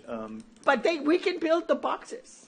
We definitely can build the boxes. Yeah, I would be very hard pressed to think that U.S. Fish and Wildlife would not help us in every way possible to make sure. I mean, Right. listen, the property is under our stewardship, and we just need But to it's find. not a park. Okay, don't call it a park. But under the park, there's certain duties that can be done. Right. This is a recreational area. This is not considered a park. So That there's different 3,600 duties. acres is definitely not It's diff- recreational. It's different rules. We're going to look, Yeah. Judge. We're going to try to make this Okay. project work, but we just know that there's an issue and we're looking at it. And Judge, Right. one of the things we have talked about in the past, and we might want to put on the legislative agenda, we can talk about it later, is whether we wanted to take this to Austin and get it designated as parkland. But so it would probably be good right now, as we're going into legislative session, to have that debate, not today, but to have Yeah, that the pros not and debate, cons. that discussion of what are the pros and cons of this being, because right now, technically, the Clayburgh property is completely run by the court, whereas the other coastal properties are run by the Coastal Parks Board. So, Right. so Scott doesn't technically oversee this property, but because we've been hand in glove and we've just kind of let that go, and there's nothing wrong with that, because Well, he we does do such have a great job. Yeah, But and we may do have a wanna committee. Yeah, right. We do have a committee. Right, so we may want to have a pro-con on that. Yeah. But I think too, I would think we should be able to maybe approve this contingent upon. Sir, however you want to Yeah, handle it. I let's- just wanted to I raise hear that you. issue that you know. Right, is a great project. this is the first time I'm hearing that there was an issue, so I would make that motion that we do approve contingent upon, but I'm going to say that as they say, be very, very careful about the signals that we send to U.S. Fish and Wildlife, to foundations. The minute they hear that there could be a potential issue or problem, they leave. You don't want to do that. You want to go the opposite way. Don't find a way not to do it. Find me a way to do it, and I know you will. But it's very important. I want to broadcast that. It just wasn't vetted by the time they put it on the Right. agenda. So that's. But I'm still not even sure what the issue is, whether it's a park or not a park. It's land under our stewardship. What is the concern? They're doing more than just building the box. They're monitoring the wildlife. That's not a duty under a recreational site. And that's what Claybrook is. But it's open beaches. They can monitor any citizen can monitor Open anything. Beaches is state. It's not us. Right, but I'm saying, But agree. there was some. You're saying- this land belonged to the state, Uh-huh. and they sold it to us with restrictions. That's what I'm saying. And that's- I promise you, we And can that's get this that- through. Perhaps those restrictions can be. Yeah, And I think let's do she's just this. asking for some time to look at it, because she Right. hasn't had a chance to look at Okay. it. I'm fine with that. I'm fine I get with- there let's is a do it all- distinction, but I think she'll find There's something. a few restrictions. Yeah, I think she'll Yeah, hopefully come up with but something. let's agree that Yeah, no, I agree. in the world of what we're going to fight about, let's not fight no, about I'm whether not fighting. someone can look at birds. Yeah, no, I'm not disagreeing. I'm just saying, let's give her some time Yeah, to look. 'Cause agreed. This is a great But I want to project. be, yeah, Great okay. project. I'm still going to make the motion to approve contingent upon the county attorney finding a solution to the, whatever restriction Second. that could exist. And Scott, you look as bewildered as I am. Don't worry, we're going to work on it together. He gets excited because he's an environmentalist. No, but It's a good project. right. Well, it's let the Peregrine Foundation know that there are some details to work out, and then what you'll do is you need to leave here, and we'll get a quick meeting in our office, and we'll work on it together. Yeah, thank y'all. This is something. This really is something Yeah, to be able to do this. And so, I mean, we can lead the way here. You know, we really can. Right. That property, the significance of the ecological significance of that property is amazing. And, you know, And the historical and Yeah. archaeological and Yeah. everything else. So you know what? All this does is it shows a little bit of a Achilles heel that we haven't quite, we got possession of the property, and then we really haven't created the whole, I guess, structure of its management, and we need to, because it can't be in no man's land. yeah, and thank you. I think it brings to a good point too, because I mean, you guys aren't abreast of all the little details of stuff I'm doing out there. You know, just in monitoring and prevention and conservation. You know, I mean, we got David Newstead doing all his plover work on the Right, back bay right. side of it. That's what I'm saying. yeah. We've So- been we've been You working. just may want to run that by Laura, just Yeah. to make sure we don't, you know, just let her know. Because I didn't ever think there was an issue. Again, I there's a didn't- and few it may things not that I be. don't mind going to the mat on. If somebody wants to sue us for watching birds, I'm going to tell you something that could actually be entertaining. That's never going to happen. We have to make sure that when you look at authority, that you're looking for what is in the absolute best interest, right, of the stewardship of the land. This goes back to my, well, like I said, let's talk to the GLO. I bet they have a very different interpretation. And so I brought the project activity here more or less for your approval, because the Clayburg property does fall under the purview of the court, Yeah. and not necessarily the dollar amount under the grant. But can we agree that the monitoring is taking place? I mean, there is no restriction for anybody sitting there and looking at, I mean, that's what monitoring is. It's just They can do it. looking at it. They can do it, but we don't have to pay for it. Well, it's Let's let Laura do her thing. Let's look at it. Let's look at it. but it's permissible to let go. Well, again, boy, this one caught. It's so weird. I always say this. There's every court. There's one issue that you do not expect to create any issues at all. And now I've proven my theory. Table, Judge. Well, no one said anything. Or not placed in the agenda. Well, seriously, Laura, this is the first time, and I monitored till 2:00 in the morning last night. I saw nothing come through. Well, no, I think we made a motion to do it contingent upon Laura Yeah. looking at it. Yeah, What's the yeah. problem with that? I mean, Okay, all right, let's just go with it. Yeah, we're All fine. those in favor signify by saying aye. Aye. Aye. And then just, Laura, if you'll get back with Judge and I and let us know on this, because that would be great. I mean, we'll send it to the whole court, but I Yeah, just, we gotcha. so that there's not more than 3 of us, right? Okay, Okay, I'm going to work. go to work. All right, now the next one always stays on because we give the opportunity for Dale to update us on the, any overtime pursuant to county policy, pursuant to declared disasters, storm preparedness, response, COVID-19. Dale, do we have anything? Your Honor, for the period that we just received, we have no overtime pursuant to COVID-19, and we just consider, do we want to continue monitoring and bring this to next court? Thank you. I'll move on to number 6, which is Tyner likes to give us the heads up on outdoor burning in the unincorporated areas. There's an index. Tyner, how are we doing? Well, things are dry, Judge. Okay. We went over 500 on the Keach Byram Index. Okay. So it's time to Go ahead. recommend approval of the outdoor burn prohibition. Thank you for constantly being vigilant and monitoring this. I will say I'm very concerned about the lack of rain in our region. I did get a little rain shower at my home this weekend, but it was so short-lived. But this is a serious issue. Could I have a motion, please, to adopt this? Motion, and I'll take Carolyn Vons as a second, Commissioner Vons a second. All those in favor signify by saying aye. Aye. Opposed, same sign. Okay, inmate, never mind. We did B1 and 2. You'll remember that Michael came in and we handled that. So we're going to move straight to Dale. He's got some budget change orders for your consideration. Can we talk about number 3 first? Yes, Your Honor. The budget change order number 3, the only one that's significant is the very bottom, social mental services. And that's because of how we budget the item, that we need to make sure the money was properly accounted for in the Council of Alcohol and Drug Abuse, where it was originally appointed as a attorney's fee. So we just are changing the money around. The money's available for these transfers, and I submit budget change order number 3 for your approval. Thank you, Dale. Do I have a motion? I'll second. All those in favor signify by saying aye. Aye. Post same sign. Now we have a capital budget order number 90. Most of these are just moving money around to establish different processes that the court has initiated. One that I want to bring your attention to is the middle one for 1919 showing County Road 33 improvements. That's additional funding that we received from the city in the amount of $185,500. We're working with Commissioner Chesney on this because I know Juan's gone through the process of finishing County Road 33, and we've not expended the full amount, so there's some additional funds left there that I know Commissioner Chesney is working with the city to be reallocated somewhere else. But right now, for the purpose of transparency, we're recording this fully as a County Road 33 improvement of $185,500. The rest are just traditional money moving around for our tax notes at the very bottom.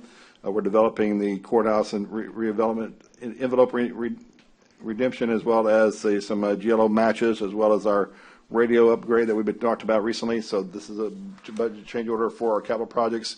Number 9 that I submit for your approval, and I'll be glad to answer any questions you might have. Quick comment. Yes, sir. I want to compliment Juan and his staff. They've got this done way under what the cost estimate was, and so we are trying to.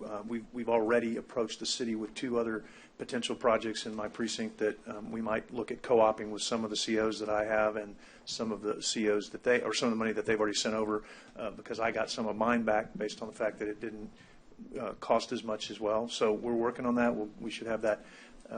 We should have an answer. Hopefully, we've sent 2 different projects for them to look at. But again, Juan and his staff, want to compliment them for work well done and doing it under budget. So that's very nice to hear every once in a while. Well done. So, thank you. Thank you. Can I Move make approval. I was Sorry, going to say, thank would you you. mind making a motion now? Yes, ma'am. That is a motion, and I'll just look for the second. Got it with Gonzalez. All those in favor signify by saying aye. Aye. Okay, now we have an asset forfeiture report. This comes from the DA. Number 3 is for Chapter 59, the asset forfeiture report from the district attorney. My office just received the report from the district attorney. We put this on there just in case they gave us enough lead time to do the auditing necessary for this. However, they did not. So I'm asking to table this item for next court. I'll ask for the motion to table to comport. I've got a motion and second by Gonzalez. All those in favor signify by saying aye. Aye. Can we get it done by December 2nd? Yes, it's ready. We just need to audit the balances and Okay. have it for you for the Thank court. you. So for Or the you wanna clerk, put it on it's the tabled till the 2nd. Or the 20th, if whatever. Or whatever works. Whatever the next court we can have it for, it's ready to go now. It was ready to go a few minutes ago, but I didn't have time to audit the values and bring it before court. So Okay. That special meeting on the 20th, if you'll want to do that. It's up to we you. can do that. We can do that. I'll work with Tyler to get it on the court as Whatever they say. quick as we can. On or before for the clerk. Just say on or before December 2nd, tabled. The next one, Dale, is the Federal Equitable Sharing Agreement. This is with Constable 3, Constable 5, the DA, and the Sheriff. Yes, Your Honor. We're required by the federal government to submit a federal equitable sharing agreement. We cannot participate in this agreement unless we have these reports filed. The only departments that deal with federal sharing is County Constable Precinct 3, Constable Precinct 6, the District Attorney, and the Sheriff's Office. All 4 have submitted their files to us. We've audited the files for this. We're asking for approval. Once the approval, then Judge, you will need to sign this, and once you're signed, it will be submitted to the federal government for a continuation of the agreement. Good job. Okay. And you meant 5, not 6. Constable 5, yes. Yes. Okay, just for the record. 3 and 5. Motion, and I'll just need a second. Second by Commissioner Modis. All those in favor signify by saying aye. Aye. Aye. Post same sign. Okay, great. Well, everybody, we are actually complete with our regular agenda and all that was contained therein. So I'm going to ask that at this time that I'm giving notice that we elect to go into executive session, which is authorized by provisions of the Open Meetings Act, Chapter 551 of the Texas Government Code. And in accordance with that government code, certain sections are applicable. 551, 071, 072, 073, 74, 75, 76, 86, and 87. And we are going to be consulting with our attorney In this case, it's the county attorney, to include matters relating to litigation regarding real property, gifts, personnel, county advisory bodies, security devices, economic development negotiations. All these are permissible deliberations, and any other matter that may be discussed in executive session as set forth in the agenda. Upon completion of this executive session, we will come back into open session and take any action as appropriate on items discussed in executive session. The time is 11:25 a.m. For the clerk, I noticed there is 1, 2, 3, 4, 5, 6, 7 items. I'm going to suggest that with 30 minutes sound about right, Laura? Hard to say? No, more than that. Okay, I'm just going to have to. Looks long. I'm just going to have to text you guys, or I'll send a message to Tyner, okay? But somewhere between 30 minutes and an hour, okay? And actually, I'm more confident than others on how quickly we're going to go. But anyway, okay, thank you so much. It's 11:25. I'm gaveling us out.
action to take. And the first one I will start with, it's item number B on the executive session agenda, and I'm making a motion to rescind our previous settlement to Shoreline Sandwich Company's property damage claim. And I am asking that the court approve a new amount. Oh, I'm sorry, Tyner. We'll start that again. I'm asking that the motion is to rescind Shoreline Sandwich Company's property damage claim settlement and to approve the new amount that the court has identified as $23,141.76, 23,141.76.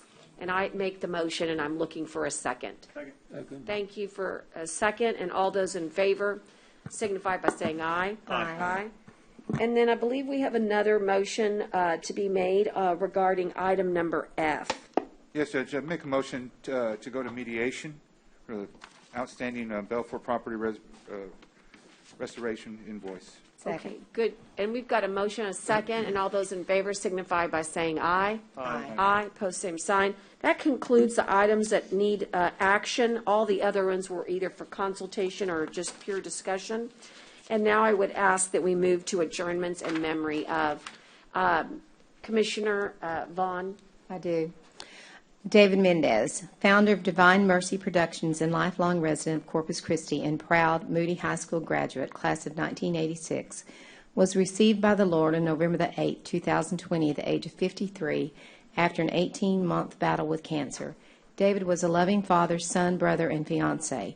He was so talented and creative in his work, he proved to be an asset to many communities.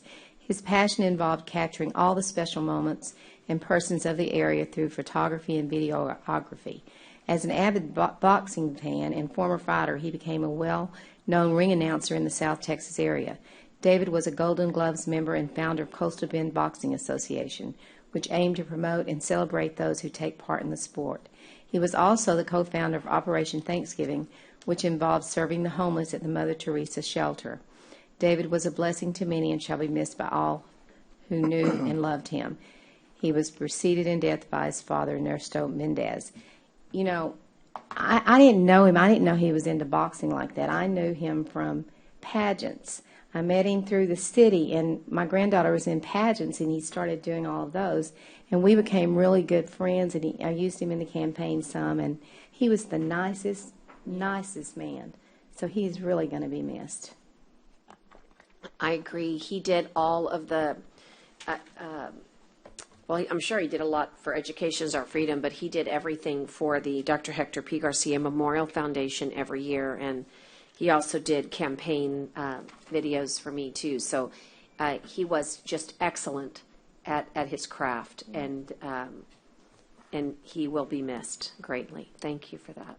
Commissioner Modis, do you have any? No, just to also echo on David, I mean, I always knew him as a photographer, and I knew he had a passion for boxing because he was a former boxer. But if you went to any boxing matches, you would see him, and he'd do the MC, and then as soon as he was done jumping off the ring, he would then pick up his camera and start taking photos. So that was never far from him, even though he loved being up there as the MC as well. But just a good guy, and just funny how things happen. And, I was just thinking about David the day before he had passed. So something, I guess, just made me think of him and wondering how he was doing. Knew he was battling this, but you can tell what kind of life you live by how many people just kind of share their memories and thoughts of you. And David just saw it all over Facebook of the lives that he touched in so many different ways, and a man of God, which was always very important to him. So that was always just, you knew that was forefront, and especially as he went through this battle and ultimately through his ultimate healing with this as well. So he will be missed, and just think of that great smile and that camera he always had of his, and just think that maybe he's just covering a boxing match somewhere else, and we just don't see him anymore. Yeah, those are lovely words. Commissioner Gonzalez has an important one, and then Commissioner Chesney also has some. We'll wrap up with him. First one I have a couple of them, is Anita T. Lopez, passed away on November 3rd, 2020 at the age of 94. She was a housewife, loving mother, grandmother, who had many friends. She made many friends throughout the 28 years that she worked as a school crossing guard for the city of Corpus Christi. Her greatest joy in life was watching over her family. She loved her family. She was very supportive. Her condolences go to their family, but she is also the grandmother of Lorraine Lopez Villanueva, who is an employee of Nueces County Judge Benavides' office. So our prayers and condolences go out to the entire family. And the next one is on Servando Caballero. Passed away on November the 10th, 2020, at the age of 77. Servando proudly served his country as a member of the United States Marine Corps from January 1966 to January 1968. His life exemplified the core values of the Marines: honor, courage, and commitment. Servando successfully served as a general manager for Kaoro Television for 21 years. He ran Kaoro for his local owners, and until they sold the station to Univision. One of Servando's proudest moments at Kaoro was when Hurricane Celia landed in Corpus Christi. Kaoro was the only television station that was still transmitting. So he was very proud of that. He was on the air during this time. So there'll be a memorial mass will be held at 9:30 on Tuesday, November 17th at Most Precious Blood. Increments to follow in the Coastal Bend State Veterans Cemetery at 11 a.m. Our condolences and prayers go out to his wife Irma, his family, and friends. And Servando was one of those special persons that like nothing bothered him. You know, he always had the smile on his face, and he was a great, great mentor.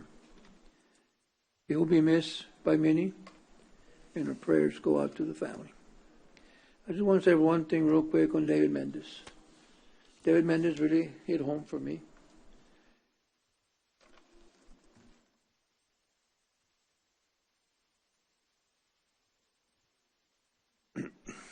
Never mind. I know you loved him and he loved you too. I saw that every single time. You always know when you're not the most important person in the room, and that's when you walked in because you were to him. He worked on every single project that you had, and he always cared about the kids like you do. So I understand completely. It's a great loss. I'll have great memories of him.